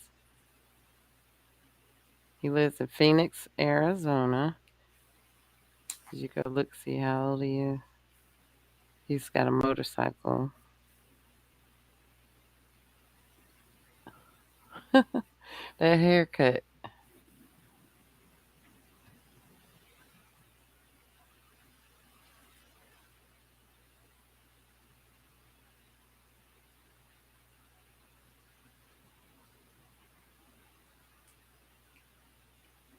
Big Bang Theory. I'm trying to assess his age by what he likes. Oh, okay. Well, he's he's he likes AMWF, so that's a no bueno. Who's this? Dominique, the one with the long hair, he likes white women. Where do you see that at? I went to his profile and scrolled down and looked at his likes, and it showed like when you hit photos, he only has that one photo, but you keep scrolling and it shows his likes. Well, oh, So one of his likes is Asian men oh, and white women. white women couples. I see it. Yeah.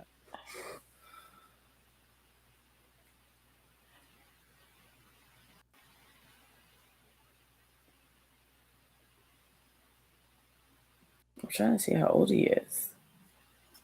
Probably in his 20s by the style of that motorcycle. Mid to late 20s. Hmm.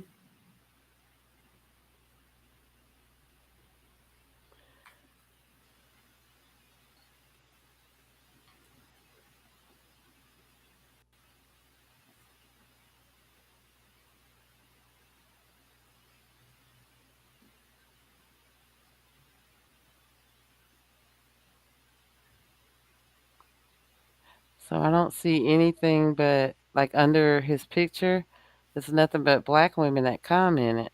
But he likes white women though. Like all of the comments were from white black women. They didn't take time to go look at his profile. Let's see, he likes white women. But which group is this again? The cherry. No, he must. But see, he had to ask to go in that one, and that's black woman. But that's what I'm saying, but I still went to his profile. No, no, I know, but I'm just saying he obviously likes black women enough to go in that group. Is Ah, what I'm saying. mm, But that's still I'm not saying it's questionable. his preference Right. over white women, but I'm just saying. That's questionable. I mean, not really to me, for the simple fact that just like me, I like all men. Okay. I mean, like I'm not, I'm not his. I'm in the Asian men and black women group, but I like all men. I'm not only talking to Asian men. Okay. And they're all ratchet. Yep. They all are.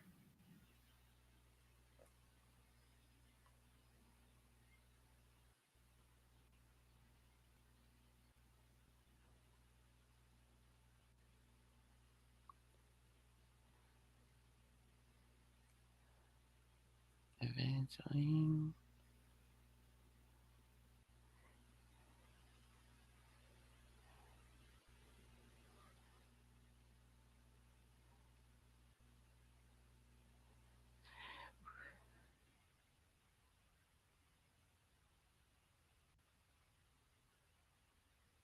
Mhm.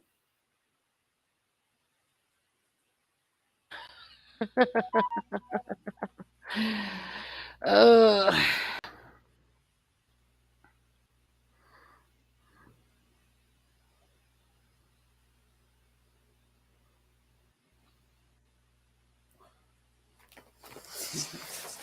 Ugh.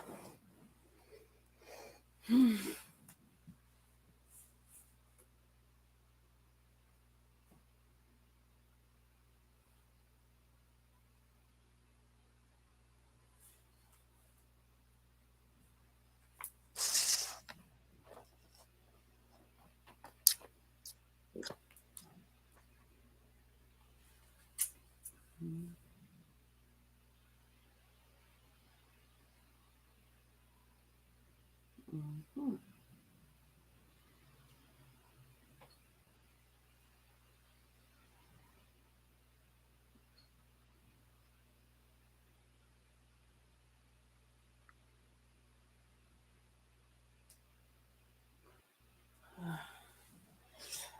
All right, Sharon. I think I'm gonna start getting ready for bed.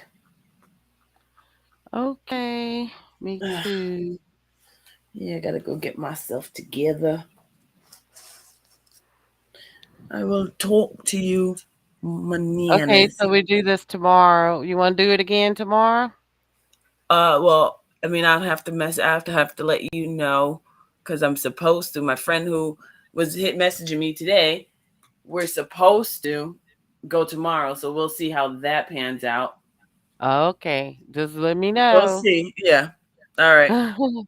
Okay, good night. Good night.